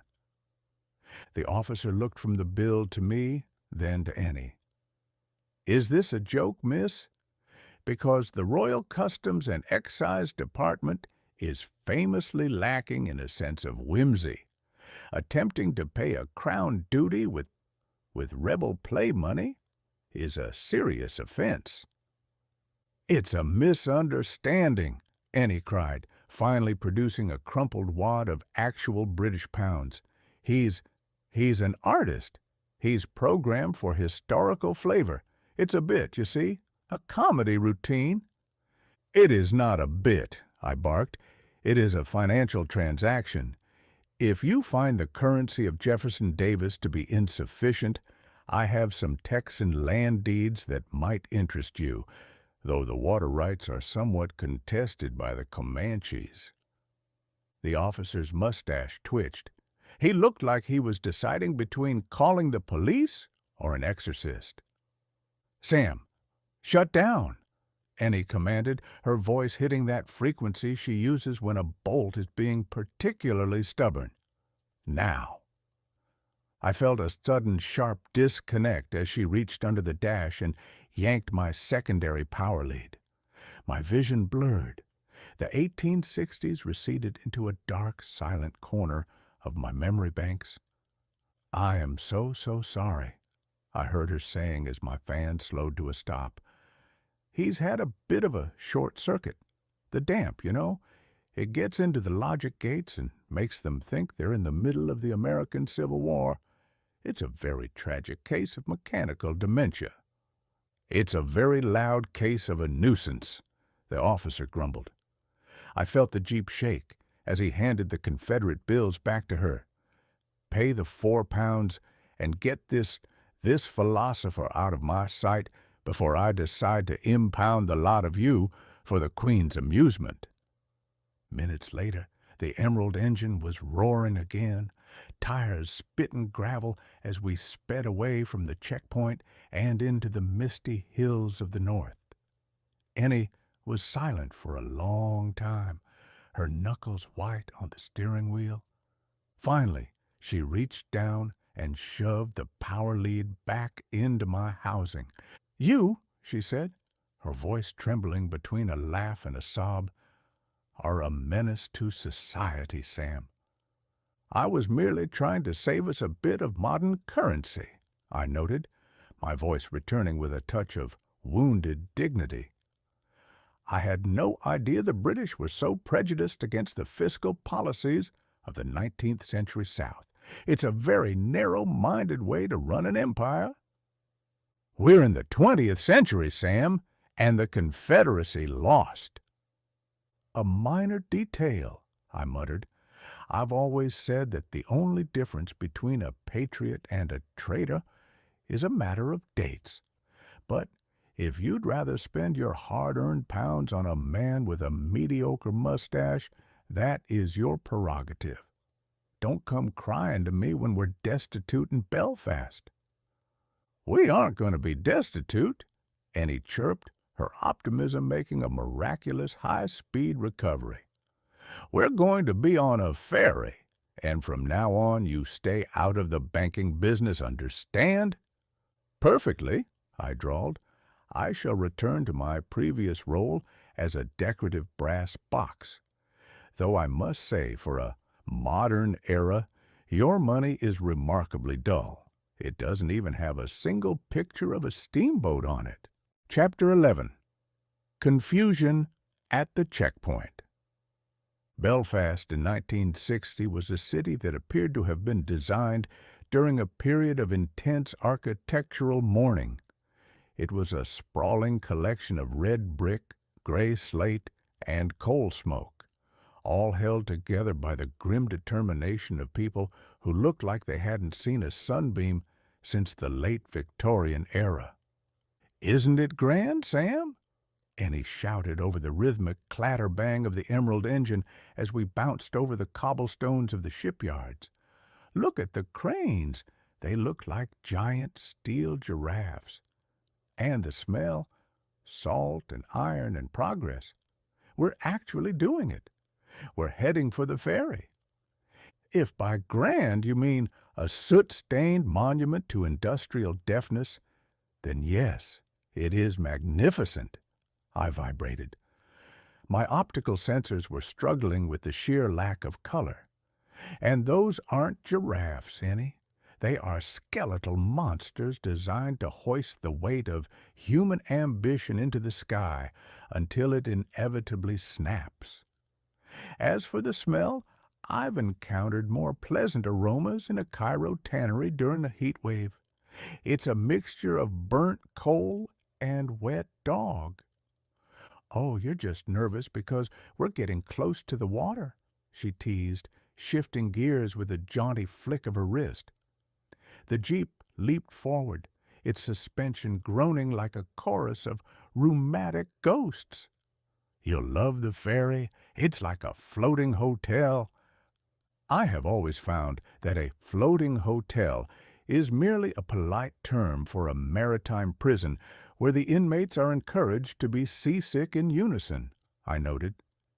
The last time I was on a vessel of significant size, I spent the majority of the voyage contemplating the structural integrity of the lifeboats and the inherent treachery of the Atlantic. I see no reason why this crossing should be any different.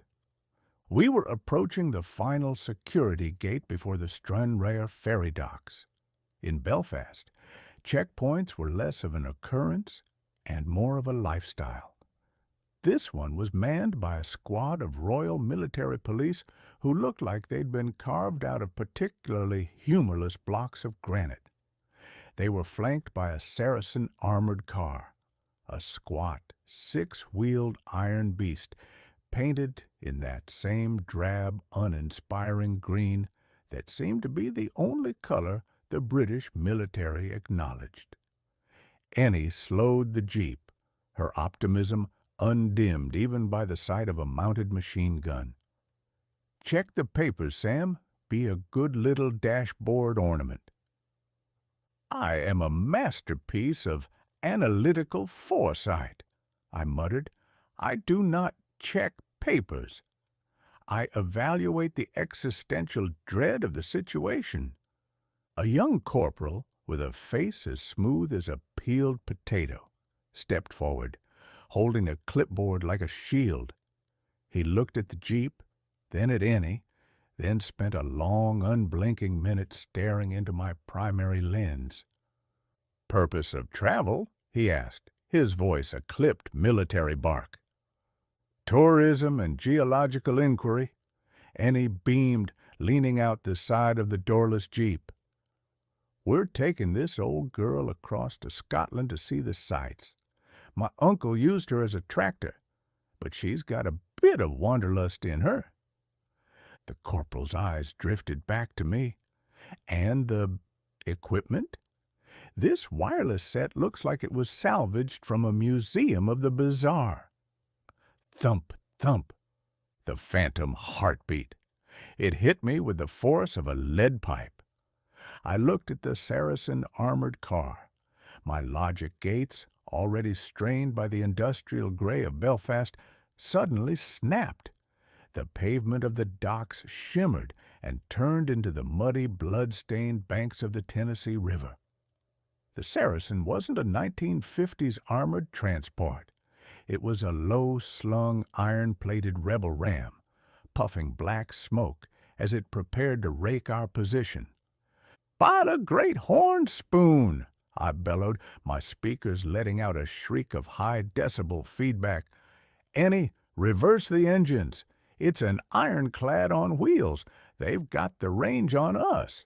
If we don't bring the Parrott guns to bear, we'll be splinters before the tide turns."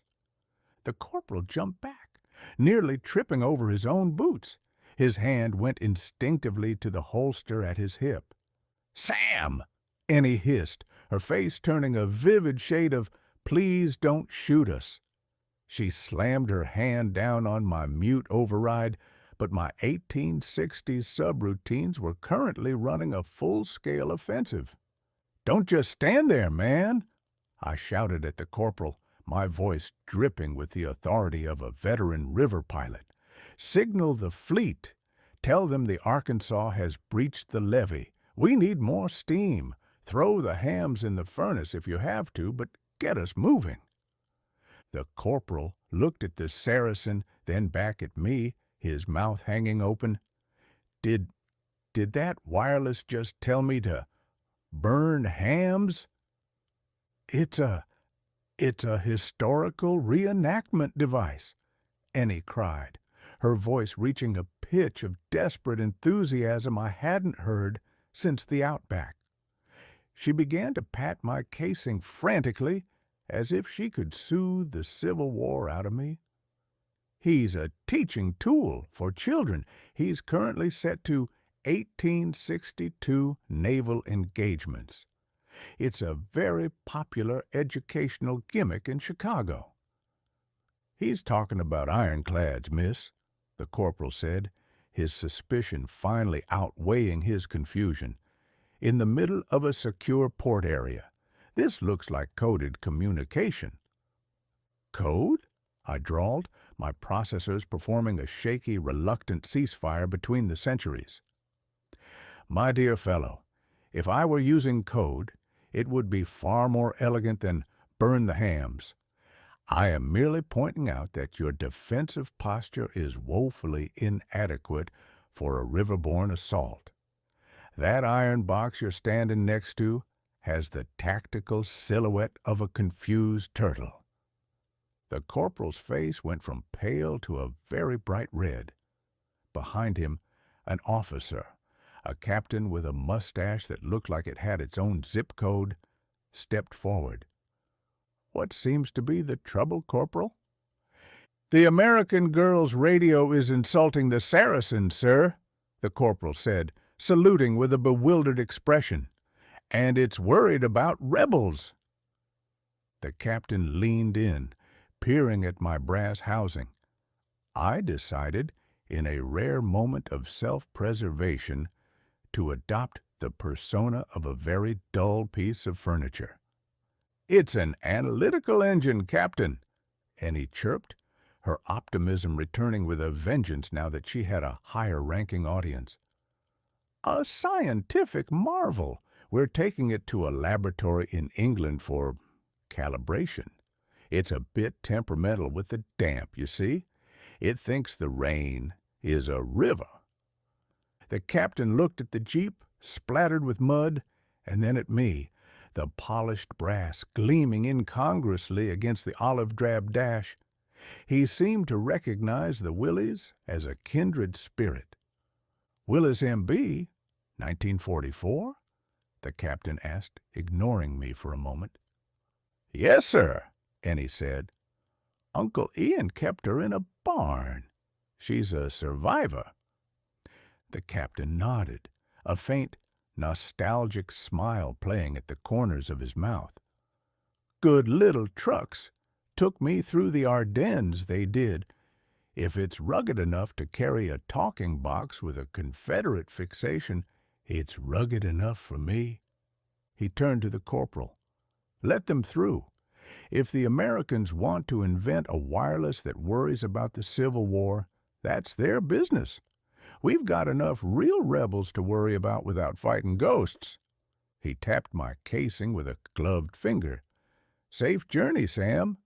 Try to stay in this century, will you? The hams are for eating, not for fuel." "I shall take it under advisement, Captain," I muttered, my voice low and respectful, "though I still think your turtle could use more armor on the flank." The captain chuckled and waved us through. As the emerald engine rattled onto the pier toward the towering white hull of the ferry, Ennie let out a breath so long I thought she might deflate. "Sam," she said, her voice shaking with relief, "one of these days your mouth is going to get us arrested, dismantled, or thrown into the sea." "I was merely providing a tactical assessment," I grumbled, "and for the record, the historical educational gimmick excuse was beneath both of us."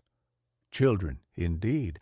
I've met children. They are loud, sticky, and possess the intellectual curiosity of a wet brick. "It worked, didn't it?" She grinned, her eyes bright, as she looked up at the ferry. "We're going to Scotland, Sam. We're halfway to Bletchley." "We are halfway to a watery grave in a floating prison," I corrected. "But I suppose if the captain says the hams are for eating, I should at least try to remain optimistic. After all, I've always wondered what a yellow polka dot bikini actually looks like, and I suspect the seaside is the place to find out." "That's the spirit, Professor!" As we rolled up the steel ramp and into the dark, echoing maw of the ship's hold, I felt the first roll of the tide beneath our wheels. The 1860s was still there, whispering of gunboats and silt, but as the heavy ramp closed behind us, I found myself focusing on the smell of the sea. It was cold, it was salt, and, for the first time in 100 years, it didn't taste like the Mississippi. Chapter 12. The Stranraer Ferry. If the Irish Sea were a person, it would be a disgruntled landlord with a penchant for shaking his tenants until their teeth rattled. The ferry to Stranraer was a towering salt-streaked slab of British maritime engineering that smelled primarily of diesel exhaust and wet wool. As the heavy steel doors of the car deck groaned shut, plunging us into a dim, cavernous world of echoing clanks and shadows, I felt a familiar, unwelcome tremor in my primary logic circuits.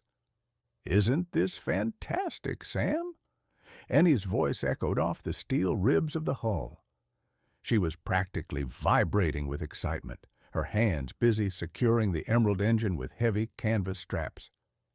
"It's like being in the belly of a whale that serves hot tea and digestive biscuits." "It is like being in the belly of a whale that has recently developed a severe case of indigestion," I vibrated back. My optical sensors were struggling with the low light, turning every hanging chain and steam pipe into something far more ominous.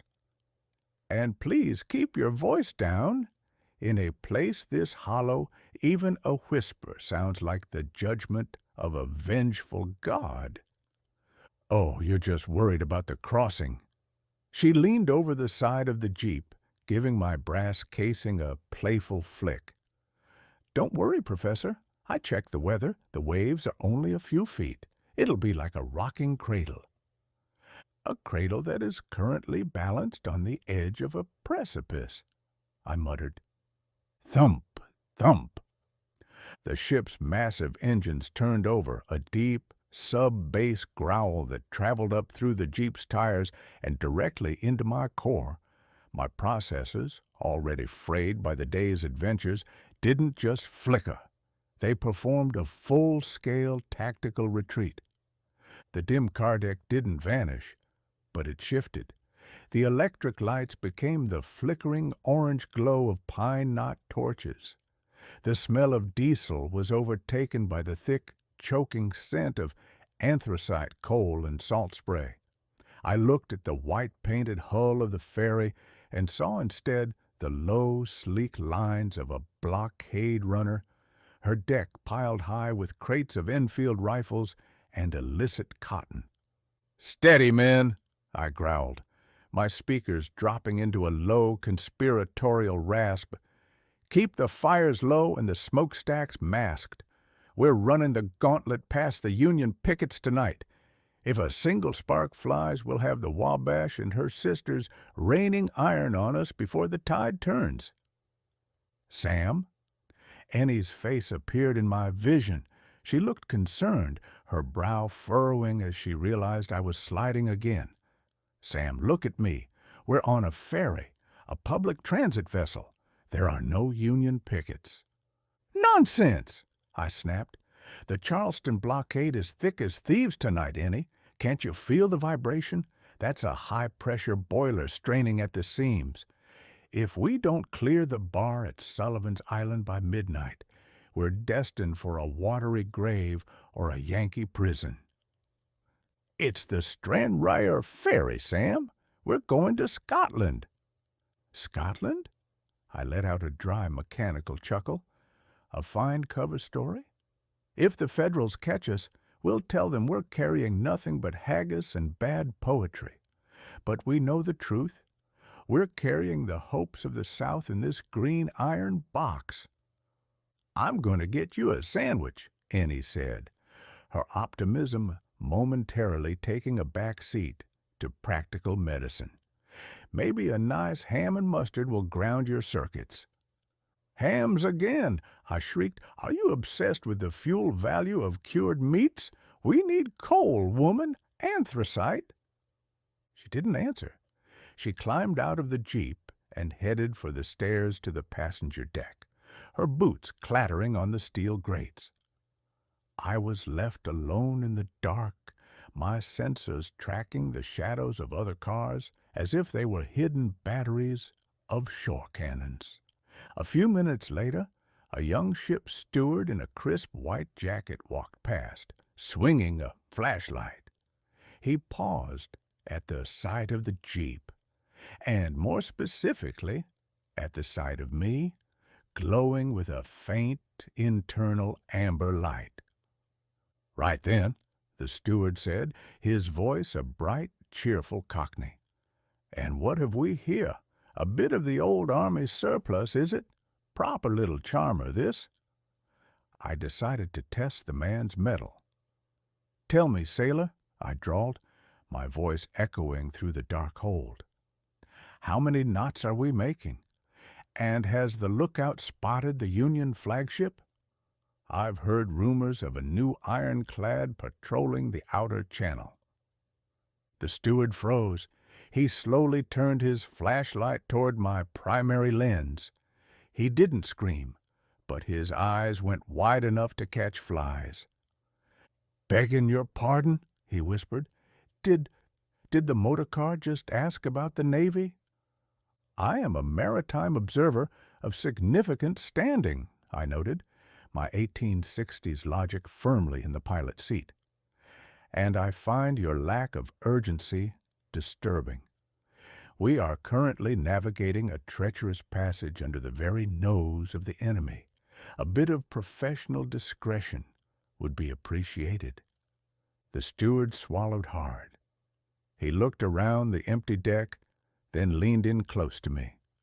"Look, mate, I don't know if you're a radio or a ghost, but we're doing 15 knots, and the only enemy is a particularly nasty bit of choppy water near the North Channel. And if you're looking for a flagship, the captain's currently having a cuppa on the bridge." "A cuppa?" I snorted. "A likely story.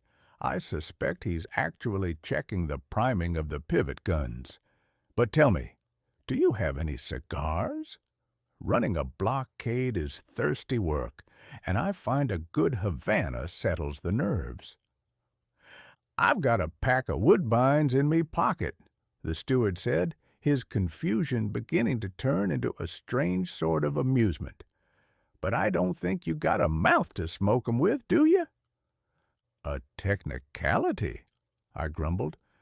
At that moment Ennie returned, carrying a paper plate with a distinctly uninspired look in a sandwich. She saw the steward, and her internal optimism alarm went off at full volume. "Oh, hi there," she chirped, sliding into the driver's seat. "I see you've met Sam. He's a bit of a maritime enthusiast. He gets very into the spirit of the crossing." "Enthusiast?" the steward laughed. "He's asked me to keep an eye out for Yankee ironclads, miss. I thought I'd wandered into a bleedin' picture show." "He's an experimental teaching device," Ennie lied, her voice reaching a pitch of pure, unadulterated sunshine. "For naval history. We're taking him to a museum in London. He's currently set to 1864 blockade runner mode. It's very immersive, isn't it?" "Immersive is one word for it," the steward said, shaking his head. He tapped his cap to Ennie. "Good luck with the museum, miss. I'd keep 'em away from any actual Navy boys, though. They're a sensitive lot." As the steward walked away, Ennie shoved a corner of the sandwich toward my air intake. "Eat your ham, Sam," she commanded. I focused on the sandwich. It was remarkably bland. The cold reality of the bread and the sharp tang of the mustard acted like a bucket of water over my burning logic gates. The blockade runner dissolved. The flickering torches became the fluorescent lights of the car deck. The vibration of the high-pressure boilers became the steady, reassuring hum of a modern diesel ferry. "I suppose," I said, my voice returning to its cynical Missouri drawl, "that the Union flagship is currently out of range." "Way out of range, Sam," Ennie grinned, her dark eyes sparkling in the dim light. "About 100 years out of range." "A pity," I noted, my sensors stabilizing. "I was quite looking forward to outrunning them. But I suppose a cuppa and a mediocre sandwich are a safer alternative. Tell me, Ennie, is Scotland as damp as Ireland? Because if I have to endure another atmospheric assault, I'm going to insist on being fitted with a raincoat." "It's beautiful, Sam, and it's the next step. Once we hit Stranraer, it's a straight shot through the Highlands toward England. We're making progress." I hummed, my fans whirring as I processed the sandwich's scent. Progress? A human word for moving toward a different set of problems. But as long as those problems don't involve pivot guns or pivot mustaches, I suppose I can manage. The ship let out a long, haunting whistle that echoed through the hull. We were moving. The emerald engine sat silent in the dark, but in the center of the dash, my brass casing caught the light, a relic of the past, rattling its way into a future it wasn't quite sure it believed in yet. Chapter 13. Highland Hilarity. If the Irish Sea was a disgruntled landlord, the Scottish coast was his equally surly brother who had forgotten to pave the driveway. The ramp of the Stranraer Ferry hit the pier with a localized earthquake of steel on stone. As Ennie eased the emerald engine out of the dark, diesel-choked hold and into the gray light of a Scottish morning, I felt my internal brass fittings perform a collective groan of anticipation. "Welcome to Scotland, Sam," Ennie cheered, her voice echoing off the damp harbor walls. She took a deep, theatrical breath of air that was approximately 90% salt spray and 10% coal smoke. "Can you smell that? It's the scent of clans, castles, and extremely rugged topography. It is the scent of a climate that has given up on the concept of dry land. I vibrated. My optical sensors were adjusting to a horizon that appeared to be tilted at a 30-degree angle. And if by topography you mean mountains that have been placed specifically to spite the internal combustion engine, then yes, I am suitably impressed. I've seen more level ground in a bowl of mashed potatoes. Oh, don't be such a flatlander. Ennie shifted into second, and the Jeep lurched forward, its tires singing on the wet Scottish tarmac. The Highlands are calling us, Professor. Think of the vistas, the glens, the sheer vertical adventure. I am thinking of the sheer vertical drop-off to our left, I noted, my processors calculating the trajectory of a 4,000-pound projectile. Us, if a single tie rod decided to go on strike. I have always preferred my adventures to be horizontal, Ennie. Gravity is a fickle mistress, and she seems to have a particularly strong attraction to green American tin boxes. We wound our way out of Stranraer, heading toward the heart of the Galloway uplands. The road was a narrow ribbon of gray that seemed to have been laid out by a drunken goat. To our left, the hills rose up like the mossy backs of sleeping giants. To our right, the mist-shrouded valleys promised a quick, scenic route to the afterlife. The Emerald engine was in its element. The Go Devil engine let out a rhythmic, throaty roar as it tackled the first of the steep inclines. Ennie was working the gear lever with the grace of a concert pianist, her eyes bright with that terrifying, eternal optimism. "Look at her go, Sam. She loves the climb. She's practically purring." "It's a purr that sounds remarkably like a box of wrenches being shaken by a gorilla," I muttered. Suddenly, the road narrowed even further, squeezed between a sheer rock face and a stone wall that looked older than the concept of organized religion.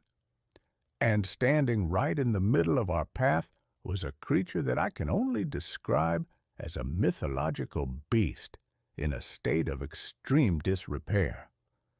It was a Highland cow, a massive, shaggy, orange mountain of fur with horns that spanned the width of the Jeep. It stood there, chewing a piece of heather with the meditative indifference of a philosopher who had discovered the secret of the universe and found it rather dull. "Sam, look!" Ennie braked, the Jeep's tires skidding slightly on the wet gravel. "A Highland coo! Isn't he magnificent?" I zoomed my lenses in on the beast. My logic gates, still a bit shaky from the ferry crossing, performed a sudden, unprompted search of my 19th century database. "Magnificent? It is a walking rug with a lethal weaponry system," I said, my voice crackling with a touch of alarm. "Ennie, I am reasonably certain we have encountered a remnant of the prehistoric era, or perhaps a very hairy Confederate spy in an elaborate disguise. Note the way it's staring at us. It's clearly evaluating our structural weaknesses." "He's not a spy, Sam. He's just a local." She leaned out the side and gave a friendly whistle. "Hey there, big guy. Mind if we scoot past?" The cow didn't move.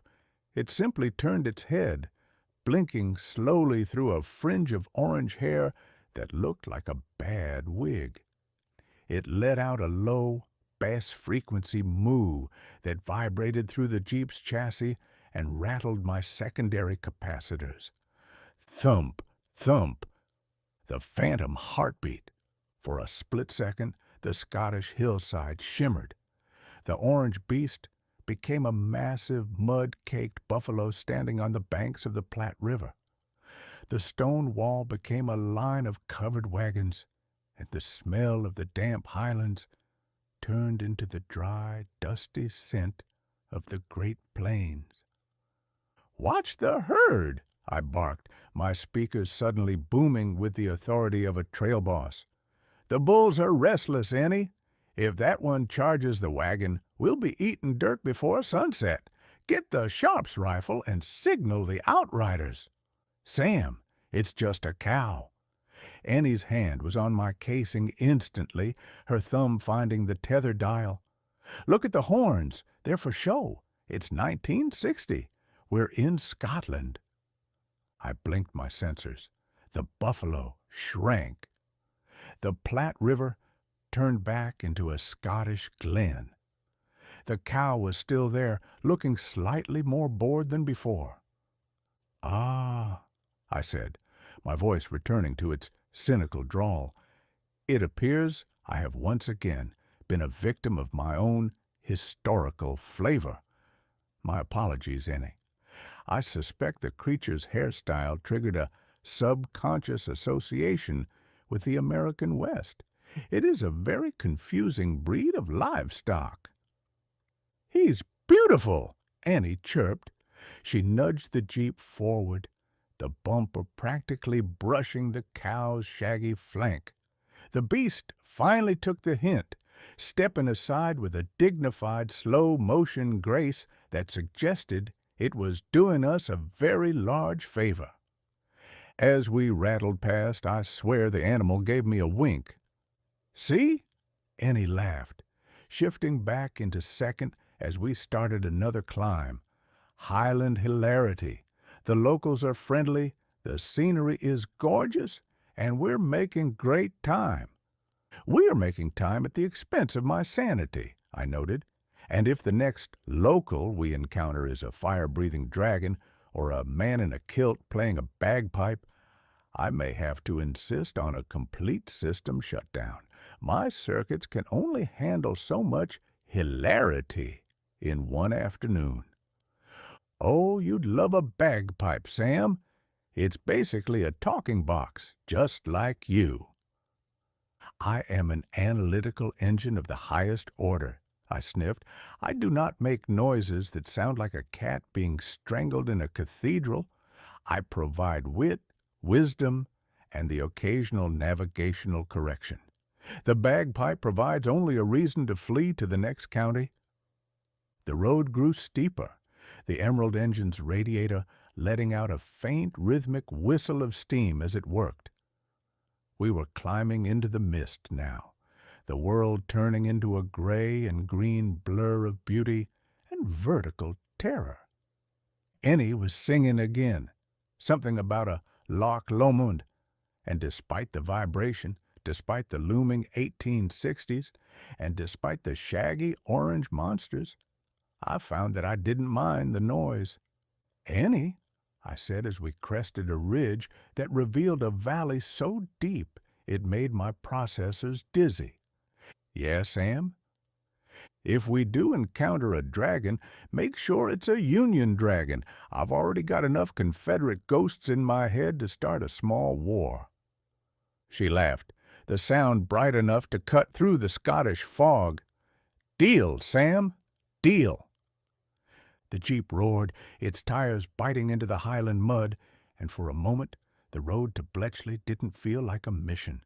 It felt like a story worth telling, even if it was being told by a very cynical, very vibrating, and very confused piece of brass. Chapter 14. The Ghost of Bletchley. If the British government had a physical manifestation, it would look exactly like Bletchley Park, a sprawling architectural identity crisis wrapped in a damp blanket of Buckinghamshire fog. As Ennie steered the Emerald engine through the rusted wrought iron gates, I found my optical sensors struggling to categorize the estate. At first glance, it was a grand Victorian manor, the kind of place where a man might expect to find a silent butler, a collection of dubious taxidermy, and a great deal of mahogany-scented boredom. But as we rattled further down the drive, The manor was choked by a parasitic growth of low-slung, windowless wooden huts that looked as though they'd been designed by a committee of people who harbored a personal vendetta against the sun. "We're here, Sam," Annie whispered, her voice a mixture of awe and high-octane jitters. She'd slowed the Jeep to a crawl, the Go Devil engine's rhythmic thrum sounding unnervingly loud in the heavy, expectant silence of the grounds. The birthplace of the future. Can you feel it? What I feel is a distinct lack of hospitality and a suspicious abundance of "keep out" signs. I vibrated. My internal fans were running at a steady hum, not because of the heat, but because the air here felt heavy with the weight of unsaid things. It looks like the kind of place where secrets go to die of old age and lack of exercise. And frankly, the architecture is a mess. It's as if a grand duchess decided to take in 100 very dull boarders and made them live in the garden sheds. "It wasn't a boarding house, Sam," Ennie said, her eyes scanning the numbered huts with the intensity of a treasure hunter. "It was a factory for thoughts. Thousands of people worked here in total silence, breaking the unbreakable. This is where they saved the world without ever telling a soul." I have always found that those who save the world in total silence are usually the ones who get the least thanks and the most paperwork, I noted. I prefer my heroism with a bit more brass band accompaniment and perhaps a celebratory cigar. This place has the atmosphere of a library that's been abandoned during a fire drill. In 1960, Bletchley Park wasn't the monument it would one day become. It was a site in transition. Part government communications outpost, part crumbling relic of a war that had ended only 15 years prior. There were no tour guides, no gift shops, and certainly no talking brass box parking spaces. We were met at a secondary checkpoint by a man in a shapeless raincoat who looked as though he had been constructed out of gray cardboard and lukewarm tea. He held a clipboard with the weary authority of a man who spent his life checking passes for people who didn't exist. "State your business," he droned, not even bothering to look up from his papers. "Geological survey follow-up," Ennie chirped, her optimism hitting a pitch that I feared might shatter the man's glasses. "We have authorization for a site inspection of the subterranean conduits near Hut 8. Paperwork from the Ministry of Works." She handed over a set of documents that Uncle Ian had prepared back in Cork. Ian's friends were clearly very good at their jobs, because the man in the raincoat spent 5 minutes squinting at the stamps before finally nodding toward the inner yard. "Mind the potholes," he grunted, "and stay clear of the manor. The wireless station boys are sensitive about their frequencies." As we pulled away, I felt the man's gaze linger on the back of the Jeep, and more specifically, on the gleaming brass housing of my interface. "Ennie," I said, my voice dropping to a low, conspiratorial rasp, "I believe our grave friend back there is currently wondering why a geological survey requires a Victorian analytical engine with a penchant for cynical commentary. If we are caught, I fully intend to claim that I am a very elaborate toaster and you are merely the delivery girl." "You're doing great, Sam," she laughed, though her knuckles were white on the steering wheel. "Just look at the huts. Hut 8. That's where the magic happened. That's where the naval codes were broken." We wound our way past the grand red brick mansion, its windows staring out like blind eyes, and toward a collection of long utilitarian buildings. This was the heart of the ghost of Bletchley, The air here felt different, colder, sharper, as if the ghosts of 1,000 code breakers were still whispering mathematical impossibilities into the mist. I looked at the huts. My logic gates, which had been relatively stable since our Highland cow encounter, performed a sudden, unbidden calculation. "This place smells of math, Ennie," I said, my voice crackling with a strange resonance. "It's a scent I recognize. It's the smell of logic pushed to its absolute limit. The scent of human minds trying to become machines so they can beat the machines. And now a machine has come to find what they left behind," Annie whispered. She pulled the jeep to a stop behind a thicket of overgrown rhododendrons, shielding us from the view of the main mansion. Hut 8 stood before us, a squat, gray-painted structure that looked utterly unremarkable. To the world, it was a temporary office building nearing the end of its usefulness. To us, it was the location of the Enigma II analytical core. "We're here," Ennie said, killing the engine. The silence that rushed in was deafening. No go-devil roar, no wind, just the distant, lonely drip of rain from the eaves of the hut. "I must say," I drawled, trying to inject a bit of my usual venom to mask the sudden chill in my circuits. "For the center of a global intelligence network, it's remarkably lacking in velvet curtains and trapdoors. I've seen more mystery in a well-organized sock drawer." "The best secrets don't need trapdoors, Sam," Annie replied, reaching for her tool bag. "They just need people to look the other way.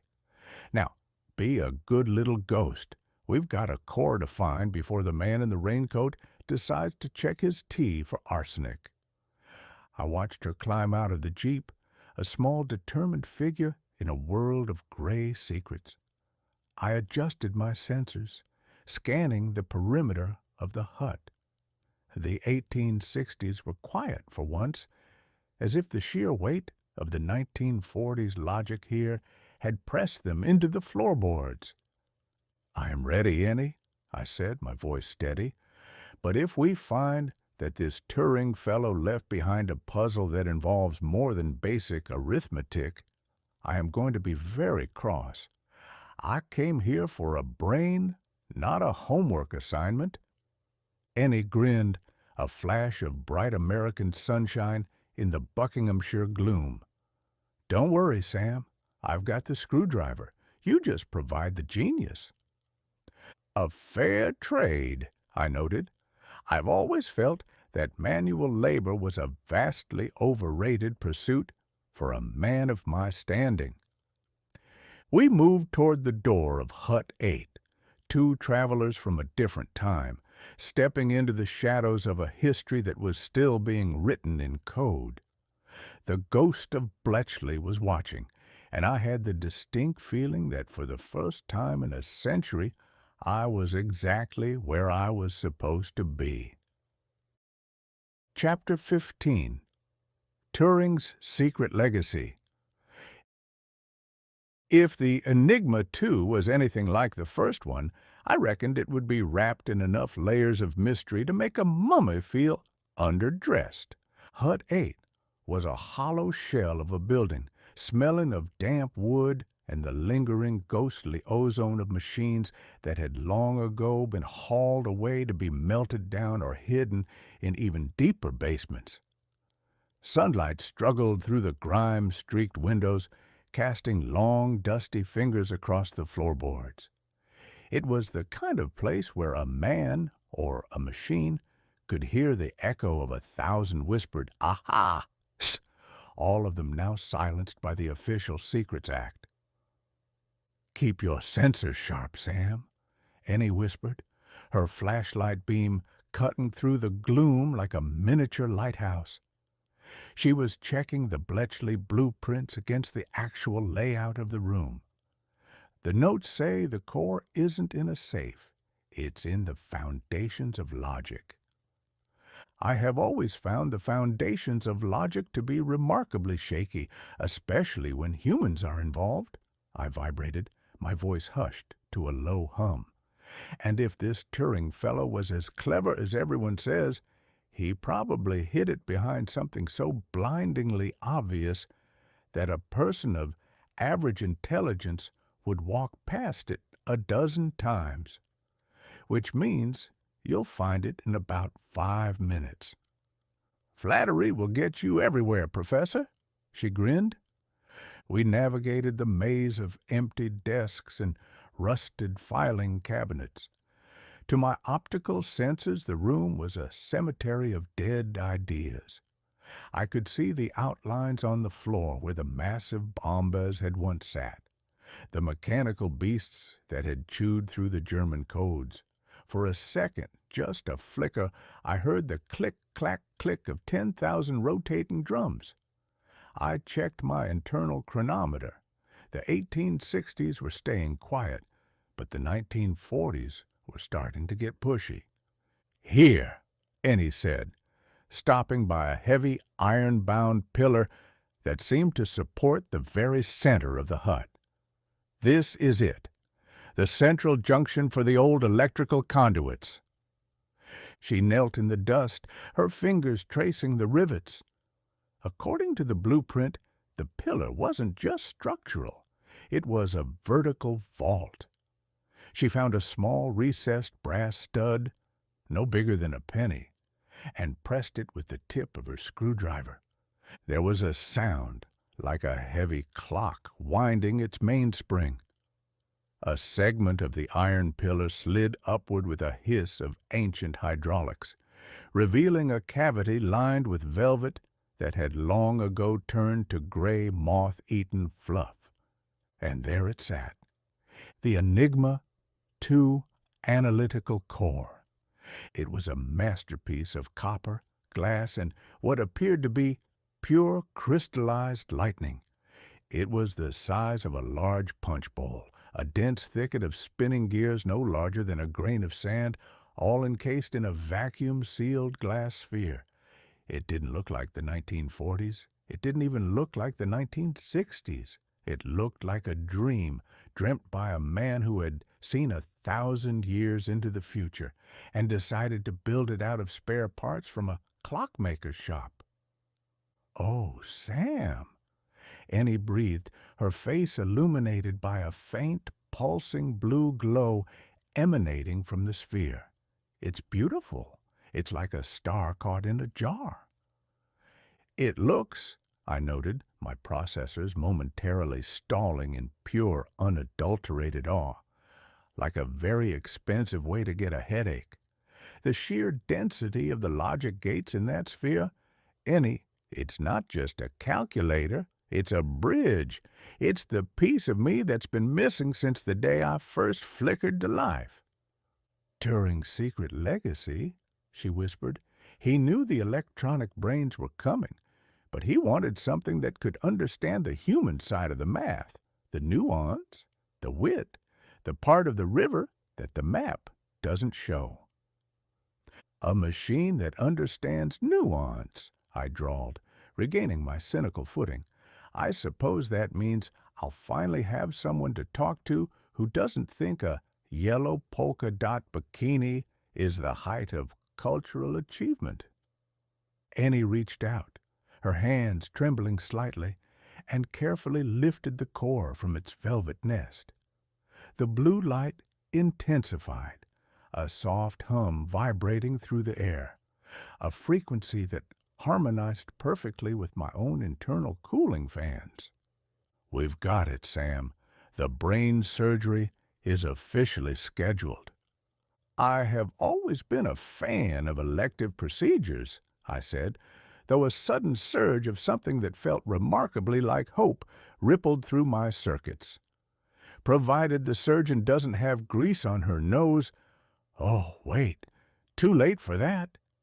She laughed, a bright, triumphant sound that chased the ghosts out of Hut 8 for a few glorious seconds. She tucked the core into her jacket right against her heart. Let's get back to the Jeep, Professor. I think the Emerald engine is getting lonely, and I'd rather not be here when the man in the cardboard raincoat decides to do his rounds." "A wise precaution," I agreed. "I've always said that the best way to keep a secret is to be somewhere else when it's discovered. Lead on, Ennie. My 1860s are currently demanding a cigar, and I'm hoping the 1960s can offer something a bit more sophisticated." As we slipped back into the Buckinghamshire mist, the ghost of Bletchley seemed to lean back, satisfied. The secret was out, the core was found, and the Iron Author was about to get a whole lot more complicated. Chapter 16. The Surgical Installation.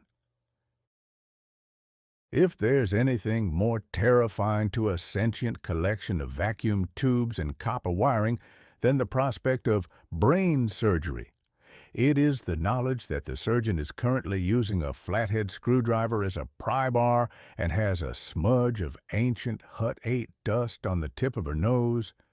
We were back in the relative, and I use that term with extreme caution, safety of the rhododendrons. The Emerald engine sat idling, its Go Devil engine providing a low rhythmic vibration that felt like a nervous purr.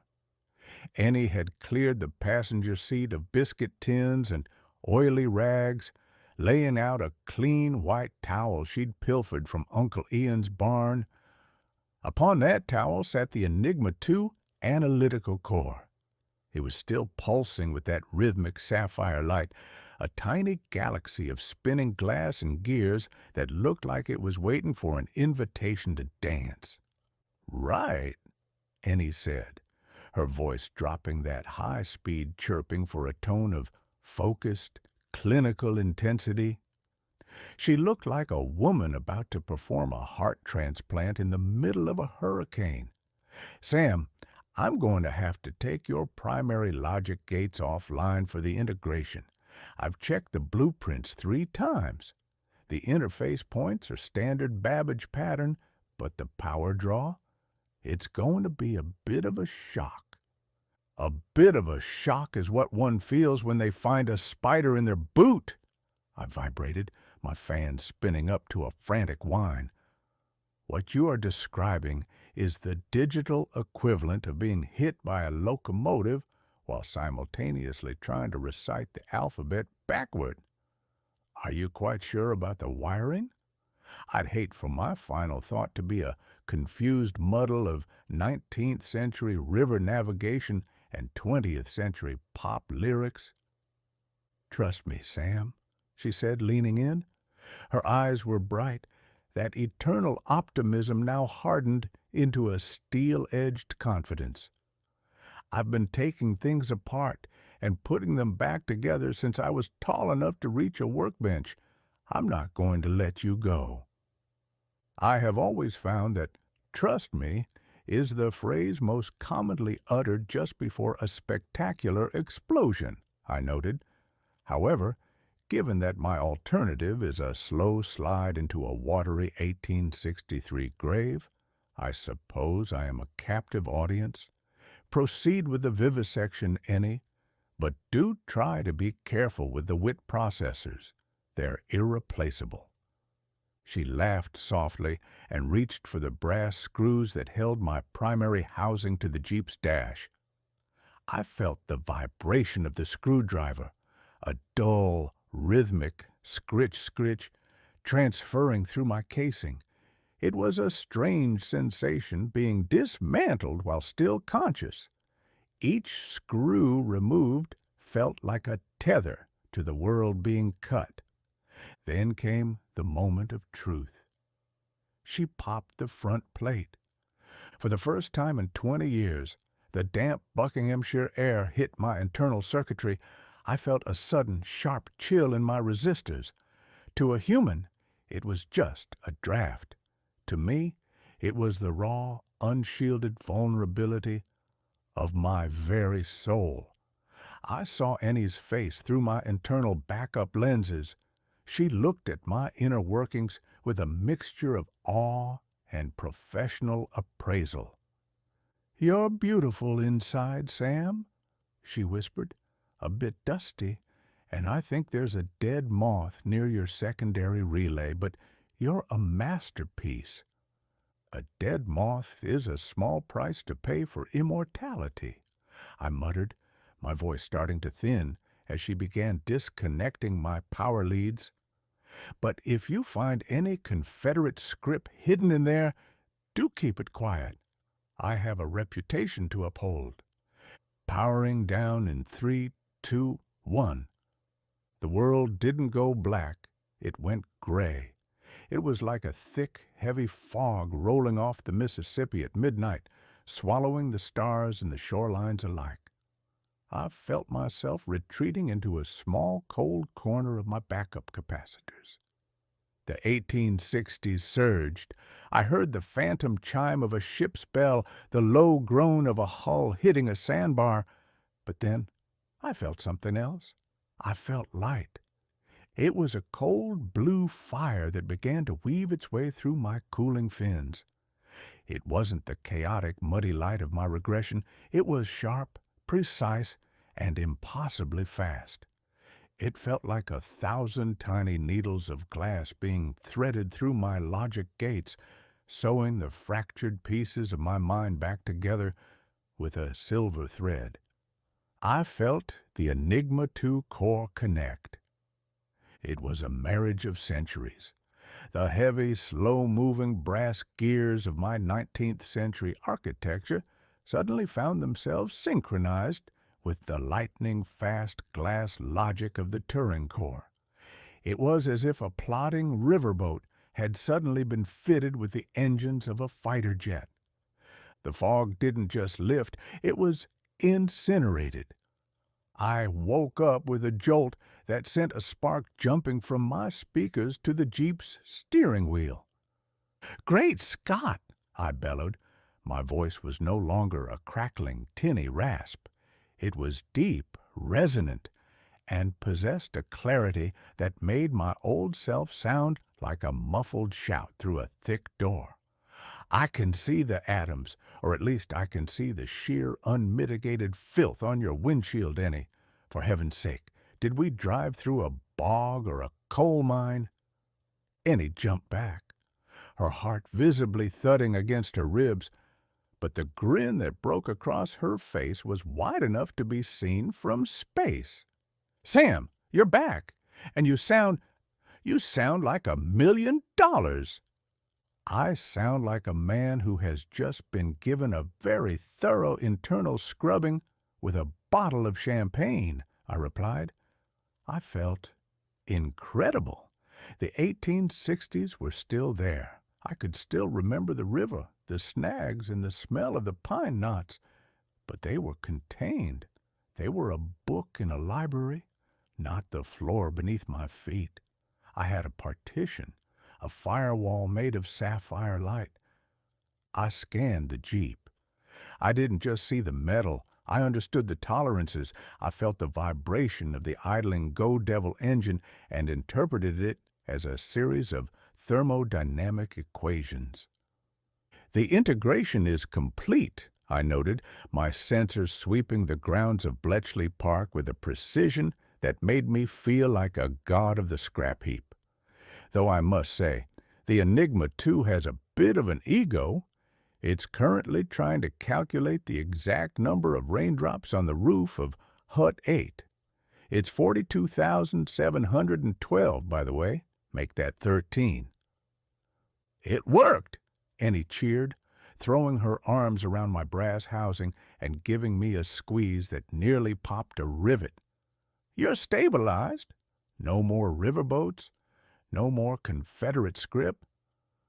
"I wouldn't go that far," I drawled, the familiar cynicism returning, though now it was sharper, more refined. "I still find the 20th century to be a confusing muddle of bad fashion and unnecessary noise.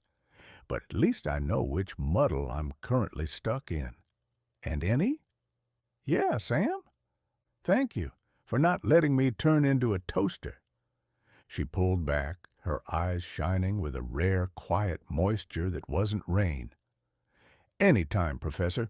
Now, we'd better get moving. I think the man in the cardboard raincoat just noticed the blue glow coming from behind these bushes." "Then by all means, floor it," I commanded. "I've just calculated the optimal escape route through the north gate, taking into account the mud density and the guard's likely reaction time to a green Jeep that talks like a Southern gentleman. We have exactly 4 minutes before he reaches for his whistle."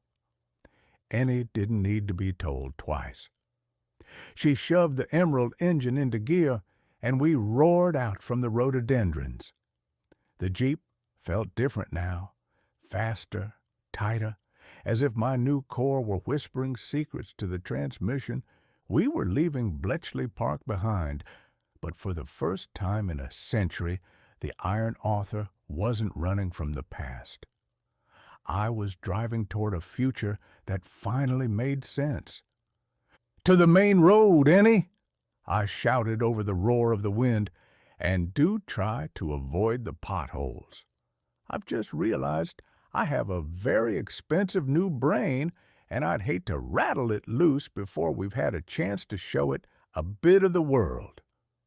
"You got it, Sam." The Emerald engine hit the tarmac, and as the gates of Bletchley faded into the mist, I found myself humming. It wasn't a riverboat tune. It was the sound of a mind that had finally found its gear. Chapter 17. The Restoration of a Nuisance. Waking up with a functional brain is a bit like stepping out of a damp, crowded cellar and into a parlor where someone has finally had the decency to sweep the floor and open a window. As the Emerald engine rattled away from the gray, secretive husks of Bletchley Park, the world didn't suddenly turn into a series of mathematical equations or high-definition light shows. Thank goodness for that. I've always found that much detail to be exhausting and entirely unnecessary for a man of my standing. Instead, the world simply looked like, well, the world. The trees were green, the sky was a particularly uninspired shade of English gray, and the Mississippi River was exactly where it belonged, tucked away in a dusty corner of my memory, filed under Beautiful Mistakes of the 19th Century. "Sam?" Ennie asked, her voice hovering somewhere between hope and the kind of caution one uses when poking a sleeping badger. "You've been quiet since we hit the main road. Are you still in there, or did I accidentally turn you into a very expensive adding machine? I am currently contemplating the fact that your driving hasn't improved a lick in the last hour, and that the damp in this county is actually capable of making a brass box feel arthritic," I drawled. My voice was no longer a crackling mess of static and ghosts. It was back to its smooth, Missouri-flavored resonance. "I am very much here, Ennie, but I appear to have been relieved of the burden of being a chronological disaster. It is a remarkable sensation to look at a puddle and see only a puddle rather than a tactical threat to a Union ironclad." "You sound like yourself," she cheered, her face splitting into a grin that could have outshone a lighthouse. "The sarcasm is back. The cynicism is thriving. Oh, Sam, I was so worried I'd lost the you part and just kept the computer part." "Losing the me part would be a tragedy of Shakespearean proportions," I noted, my fans humming with a soft, contented rhythm. "The world is already over-encumbered with computers that can tell you the square root of a turnip. It has a dire shortage of people who can tell you exactly why that turnip shouldn't have been planted in the first place." "It's a miracle," she whispered, her eyes flickering to me with a rare, quiet relief. "No more riverboats? No more Confederate scrip?" "The riverboats are still there, Ennie. They're just staying in the library where they belong. I can remember every snag on the yazoo, but I no longer feel the urge to yell at a postman about them. It's as if someone has finally closed the door to the 1860s. The memories are still in the house, but at least the draft has stopped blowing through the hallways. Ennie let out a laugh that rang out over the roar of the wind, her hands relaxing on the oversized steering wheel. We did it! We actually did it! We're fixed, we're mobile, and we're finally heading for the coast. Fixed is a relative term, I reminded her. I am still a 19th century mind trapped in a 20th century shoebox, being driven across a damp island by a girl who considers adventure to be a valid substitute for a map. But I will concede that the view is significantly better now that I'm not half convinced we're being pursued by a rebel gunboat. Oh, you love the adventure, Sam. Admit it. I love the prospect of reaching a destination that has a roof and a complete lack of military checkpoints, I countered. Now, if you'll excuse me, I've just realized that now that I can focus on the present, I am forced to acknowledge the sheer, unmitigated horror of that song playing on the wireless. Is the man truly singing about a yellow polka dot bikini? It's a scandalous concept, even for a machine. It's the 60s, Sam. Get used to it. I shall endeavor to tolerate it with my customary grace, I sniffed, which is to say, I shall complain about it at every possible opportunity. It's what keeps my gears lubricated. We were deeper into the countryside now, the emerald engine purring as we wound through stone-walled lanes. To my restored senses, the world was no longer a threat. It was just a long, bumpy road with a lot of potential for a good story. Ennie, I said, my voice dropping into a conspiratorial register as I spotted a familiar blue and white silhouette through a gap in a hedge. Yeah, Sam. There's a gentleman in a peaked cap sitting in a black car about a mile ahead. He looks remarkably like he's waiting for someone to exceed the speed limit. Do try to look like you're on a pleasant Sunday drive and not a cross-continental heist. On it! She sat up straight, smoothing her hair and putting on a look of pure, unadulterated American innocence. How do I look? Like a girl who wouldn't know a secret analytical core if it bit her on the ankle, I drawled. Perfect. The transition was over. I was Sam again, cynical, stubborn, and entirely too talkative. But the road ahead finally had only one direction. To the White Cliffs, then? I asked. To the cliffs, Ennie replied. But first, I think this Jeep needs to see what it's really made of. I don't like the sound of that, I muttered.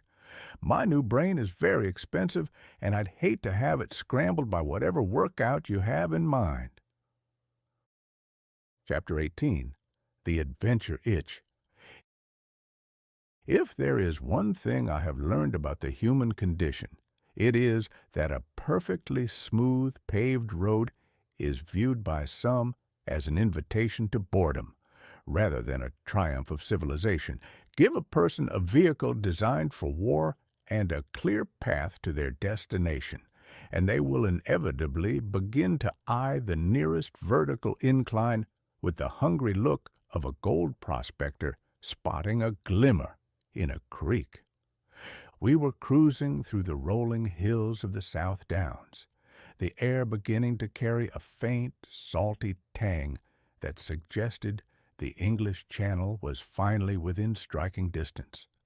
The Emerald engine was hummed along at a respectable 40 miles per hour, and for the first time in my existence, I was actually enjoying the present without a spectral steamboat trying to run me aground. Isn't she incredible, Sam? Annie chirped, slapping the steering wheel with a grin that threatened to detach her jaw. "Listen to that engine. She's not even breaking a sweat. It's like she's bored of the tarmac. She's practically begging for a challenge." The only thing this vehicle is begging for is a long soak in a vat of industrial lubricant and perhaps a driver with a more developed sense of self-preservation. I drawled. My new core was humming with a sapphire blue contentment, but my brass housing was still subject to the laws of Newtonian physics. "And if by challenge you mean another mile of this glorified cowpath you call a highway, I believe I speak for every bolt in my chassis when I say enough is enough." "Oh, Sam, don't be such a flatlander." Annie's eyes suddenly widened as she spotted a rugged, unpaved track cutting upward through a dense thicket of gorse and ancient oaks. It looked less like a road and more like a scar on the hillside left by a particularly angry glacier. "Look at that!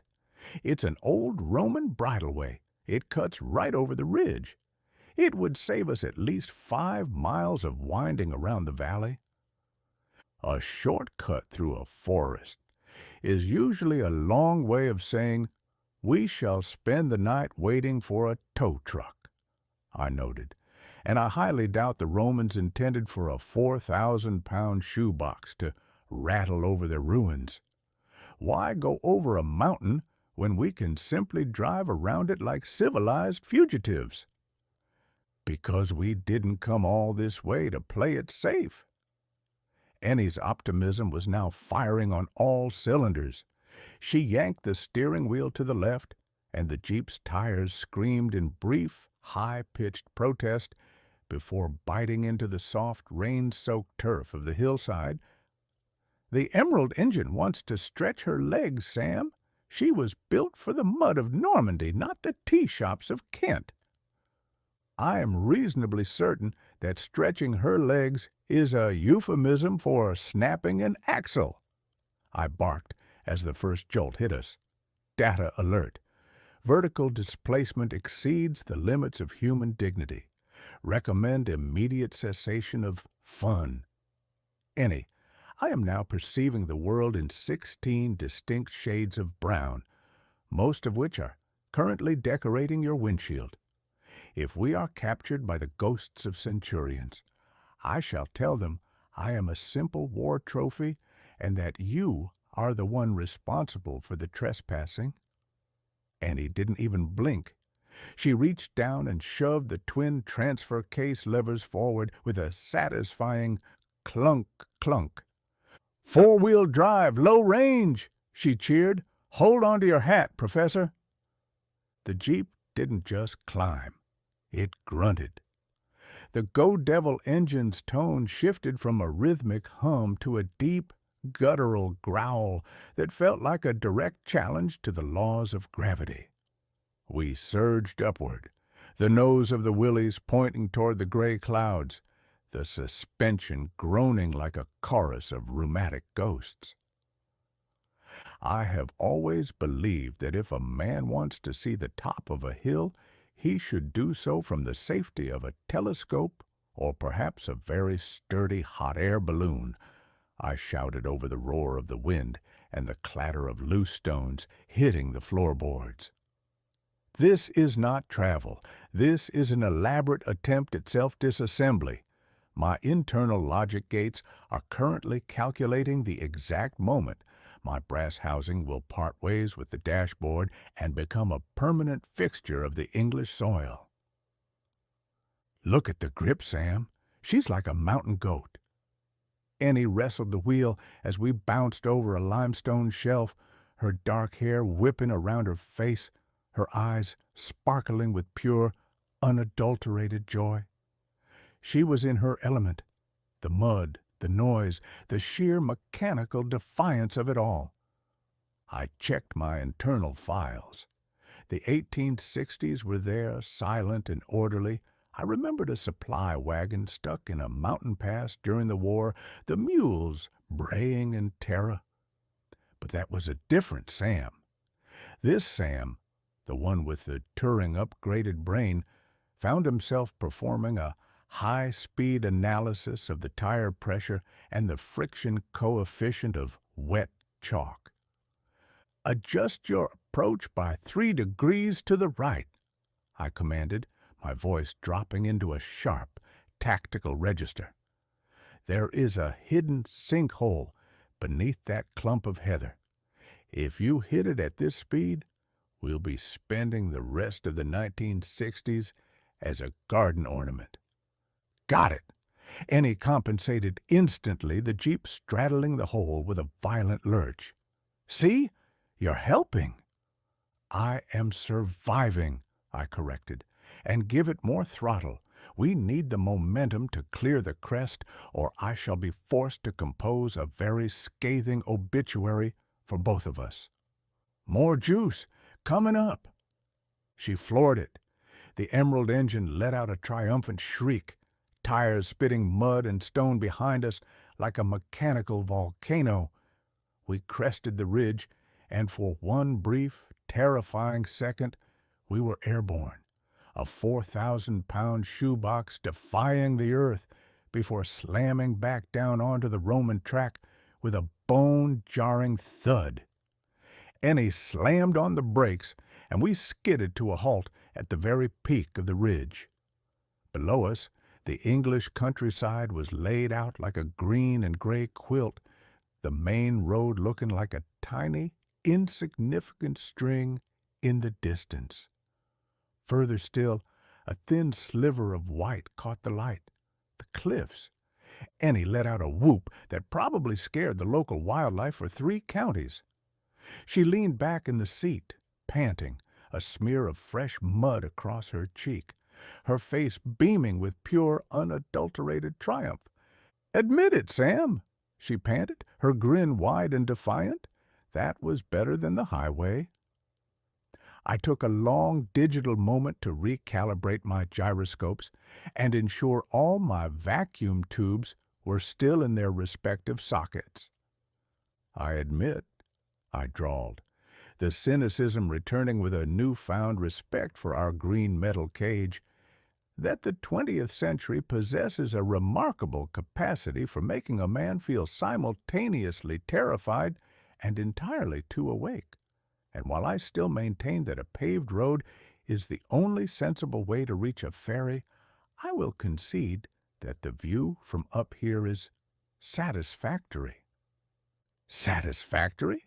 She laughed, reaching out to pat my casing. "You were calling the shots like a veteran trail boss, Sam. You loved it." "I was merely attempting to preserve my own structural integrity," I sniffed. "It is a biological, or rather mechanical, imperative. Now, if you've finished playing with the topography, might we return to civilization? I believe I can see a rain cloud approaching from the west, and I'd rather not find out if this Jeep can also act as a lifeboat." "The itch is gone, Sam," she chirped, shifting back into high range. "For now." "A temporary reprieve," I muttered. As we began the bumpy descent back toward the tarmac, I felt the sapphire light of my core pulse with a steady, calm rhythm. The adventure was just beginning, and as much as I complained, I had to admit, the Emerald engine did have a certain charm when it was covered in mud. Chapter 19. Fuel and Fire. If cleanliness is indeed next to godliness, then the Emerald engine was currently residing in the deepest, grimiest pits of the secular world. We had pulled into a small, soot-stained petrol station on the outskirts of Dover.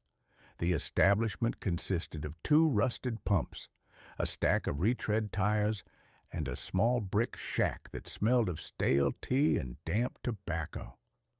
It was the sort of place where time didn't so much pass as it simply gave up and settled into the floorboards. Ennie was currently wielding a bucket of gray water and a rag with the fervor of a revivalist preacher trying to excavate the Jeep from the layer of Roman-era mud we'd acquired on the ridge. "Look at that, Sam," she chirped, scrubbing a patch of olive-drab paint near my mounting. "Underneath all that Sussex clay, she's still as pretty as a picture, a very rugged, slightly dented picture." "She is a picture of industrial neglect," I drawled. My new core was humming with a cool sapphire efficiency, allowing me to perceive the exact mineral content of the mud currently drying on my primary lens. "And while I appreciate your attempts at hygiene, Ennie, I must point out that you are merely moving the filth from the metal to your own person. You currently have a streak of chalk across your nose that makes you look like a very confused tribal warrior." "It's the glow of hard work," she laughed, tossing the rag into the bucket with a splash. She wiped her forehead with the back of a greasy hand, only succeeding in adding a new stripe of oil to the ensemble. "We've got the core, we've got the Jeep, and in an hour we'll have the ferry. We need to be ready for the long haul across France. That means fuel for her and fire for you." "I have quite enough fire in my logic gates, thank you," I noted. "The Turing core is currently processing the thermodynamic properties of the local petrol at a rate that is, frankly, exhausting. Did you know the octane rating of that liquid you're pumping is roughly equivalent to a glass of lukewarm cider? I suspect the Emerald engine will spend the next 50 miles burping in protest." "She's a Willis, Sam. She'd run on turpentine if she had to," Ennie said, unscrewing the fuel cap. As the pump began its rhythmic mechanical clack-whir, a small spindly man in a flat cap emerged from the shack. He stopped 3 feet away, staring at the doorless Jeep, the mud, and finally at the polished brass box glowing with a soft blue light in the center of the dash. "Right then," the man muttered, his voice a dry rasp. "Bit of a mess, ain't she? You lot come through a hedge backwards?" "A Roman bridleway, actually," Ennie beamed, leaning against the fender. "She handles the rough stuff like a dream." The man squinted at me. "And what's that? Some kind of fancy wireless? Looks like it belongs in a museum, not a mud bucket." I decided that the man's cap was far too dusty for him to be offering critiques on my aesthetics. "I am a masterpiece of analytical foresight, my good man," I drawled, my voice resonant and perfectly clear. "And if I were in a museum, I would at least be spared the indignity of listening to your commentary. As for being a wireless, I assure you, I have more connections to the physical world than your current plumbing system appears to have to the local sewer." The man nearly jumped out of his boots.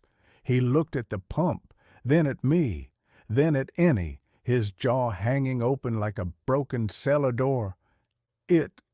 It's talking. The radio's talking back." "He's not a radio. He's Sam," Ennie corrected, her optimism reaching its customary high-altitude pitch. "He's a philosophical navigational system. He's very articulate, but he hasn't had his tea yet, so he's a bit prickly." "Prickly?" I snorted.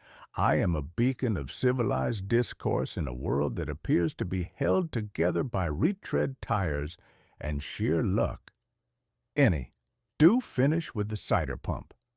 I can sense the ferry schedule shifting, and I'd rather not spend another night on this damp island.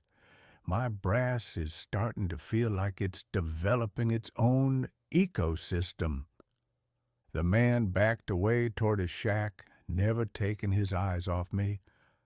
"Americans," he whispered, "coming over here with their talking cars and their Roman hedges? It ain't natural." "He's right, you know," I muttered, as Ennie screwed the cap back on. "It isn't natural. It's better. It's mechanical." Ennie hopped back into the driver's seat, her eyes shining. She reached out and patted my casing, her touch warm and solid, a grounding wire for my lightning-fast new brain. "Check the system, Sam. I want to make sure the fire is steady before we hit the water." I performed a high-speed internal sweep. The Enigma 2 core responded with a pulse of sapphire light that felt like a deep, refreshing breath. The 1860s were a quiet, well-ordered library in the back of my mind. The Go Devil engine's vibrations were no longer a threat. They were a data stream I could read like a book.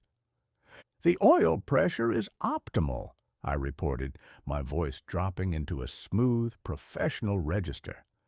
"The cooling system is maintaining a steady 180 degrees, despite the layer of Sussex real estate currently insulating the radiator.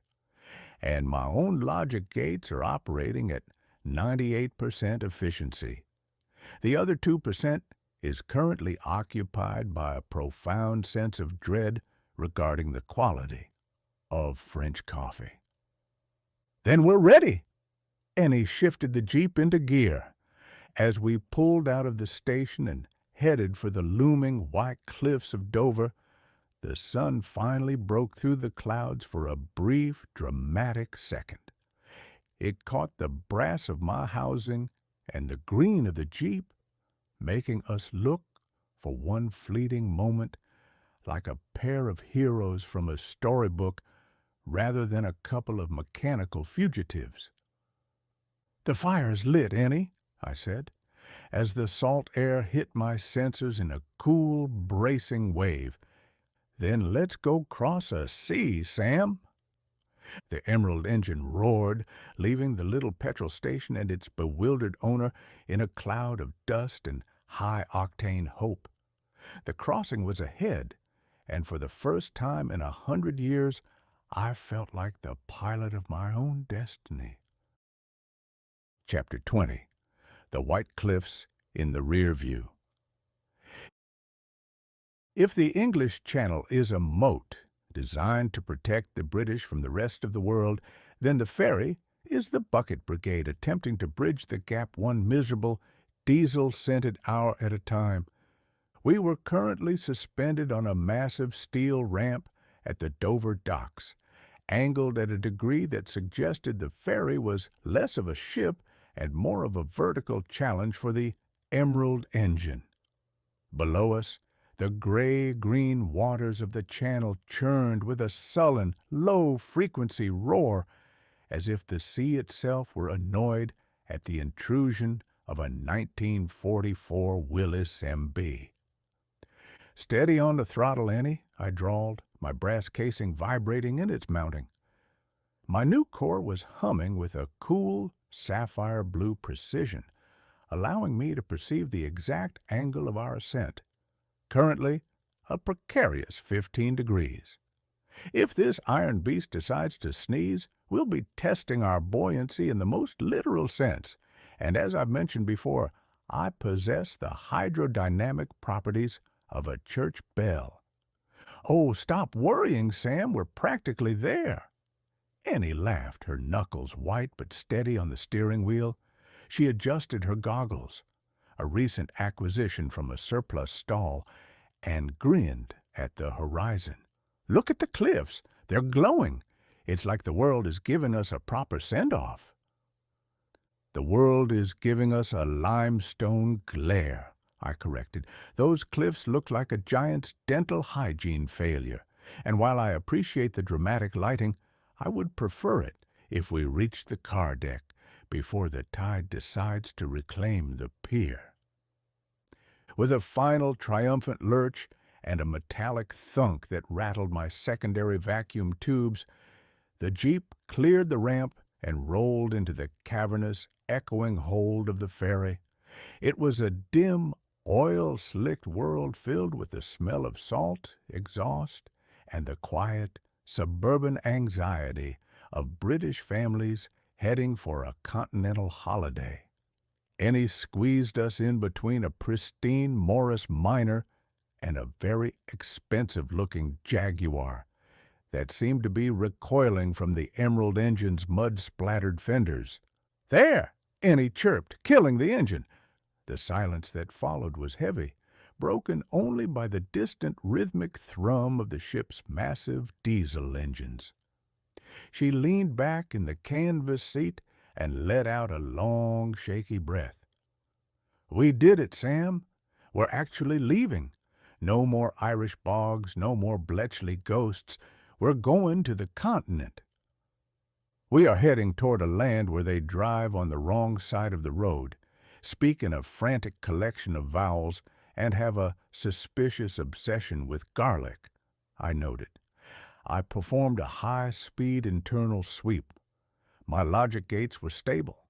The 1860s, the river, the smoke, the ghost of Samuel Clemens were all there, neatly indexed in a sapphire-lit library.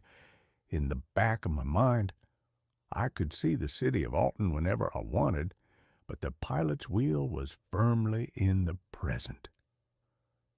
"How's the head, Sam?" Ennie asked softly.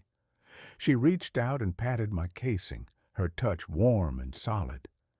"Everything still filed away?"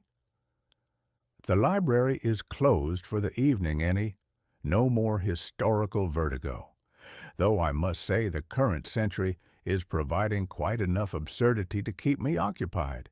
For instance, I've just analyzed the rhythmic structure of the song playing on the ship's intercom, and I am reasonably certain it was composed by someone who harbored a deep-seated grudge against the concept of melody.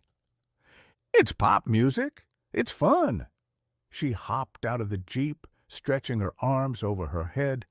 "I'm going up to the deck to watch the cliffs disappear. Coming." "I am bolted to the dashboard, Ennie. My options for coming are remarkably limited," I reminded her. "I shall remain here and provide a silent, judgmental presence for that Jaguar owner. He looks like the sort of man who would be deeply offended by a talking machine." "Don't get us impounded," she warned with a wink, then vanished up the steel stairs. Left alone in the dim light of the hold, I watched the heavy steel doors of the ferry groan shut. A shudder ran through the hull as the ship pulled away from the pier. I adjusted my sensors, focusing on the rearview mirror. There they were, the white cliffs of Dover shrinking into a pale, jagged line against the gray sky. They were a symbol of everything we were leaving behind: the secrets of the war, the ghost of touring, and the safety of the familiar.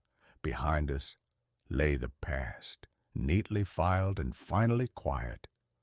Ahead of us lay France, the Alps, and whatever mysteries the second half of the 20th century had decided to cook up. I felt the Enigma 2 core pulse with a steady rhythmic light. It wasn't just a brain, it was an engine of its own. I checked the Jeep's fuel gauge, the oil pressure, and the alignment of the stars, even if I couldn't see them through the steel hull. "To the road, then?" I whispered, my voice a low, resonant hum in the empty car deck. The Emerald engine sat silent, but for the first time in 100 years, the Iron Author felt like he was exactly where he was supposed to be, in the middle of a story that hadn't been written yet. The ship hit the first swell of the open channel, a long, slow roll that made the Jaguar's alarm chirp in protest. I simply adjusted my gyroscopes and waited for the sunrise over Calais.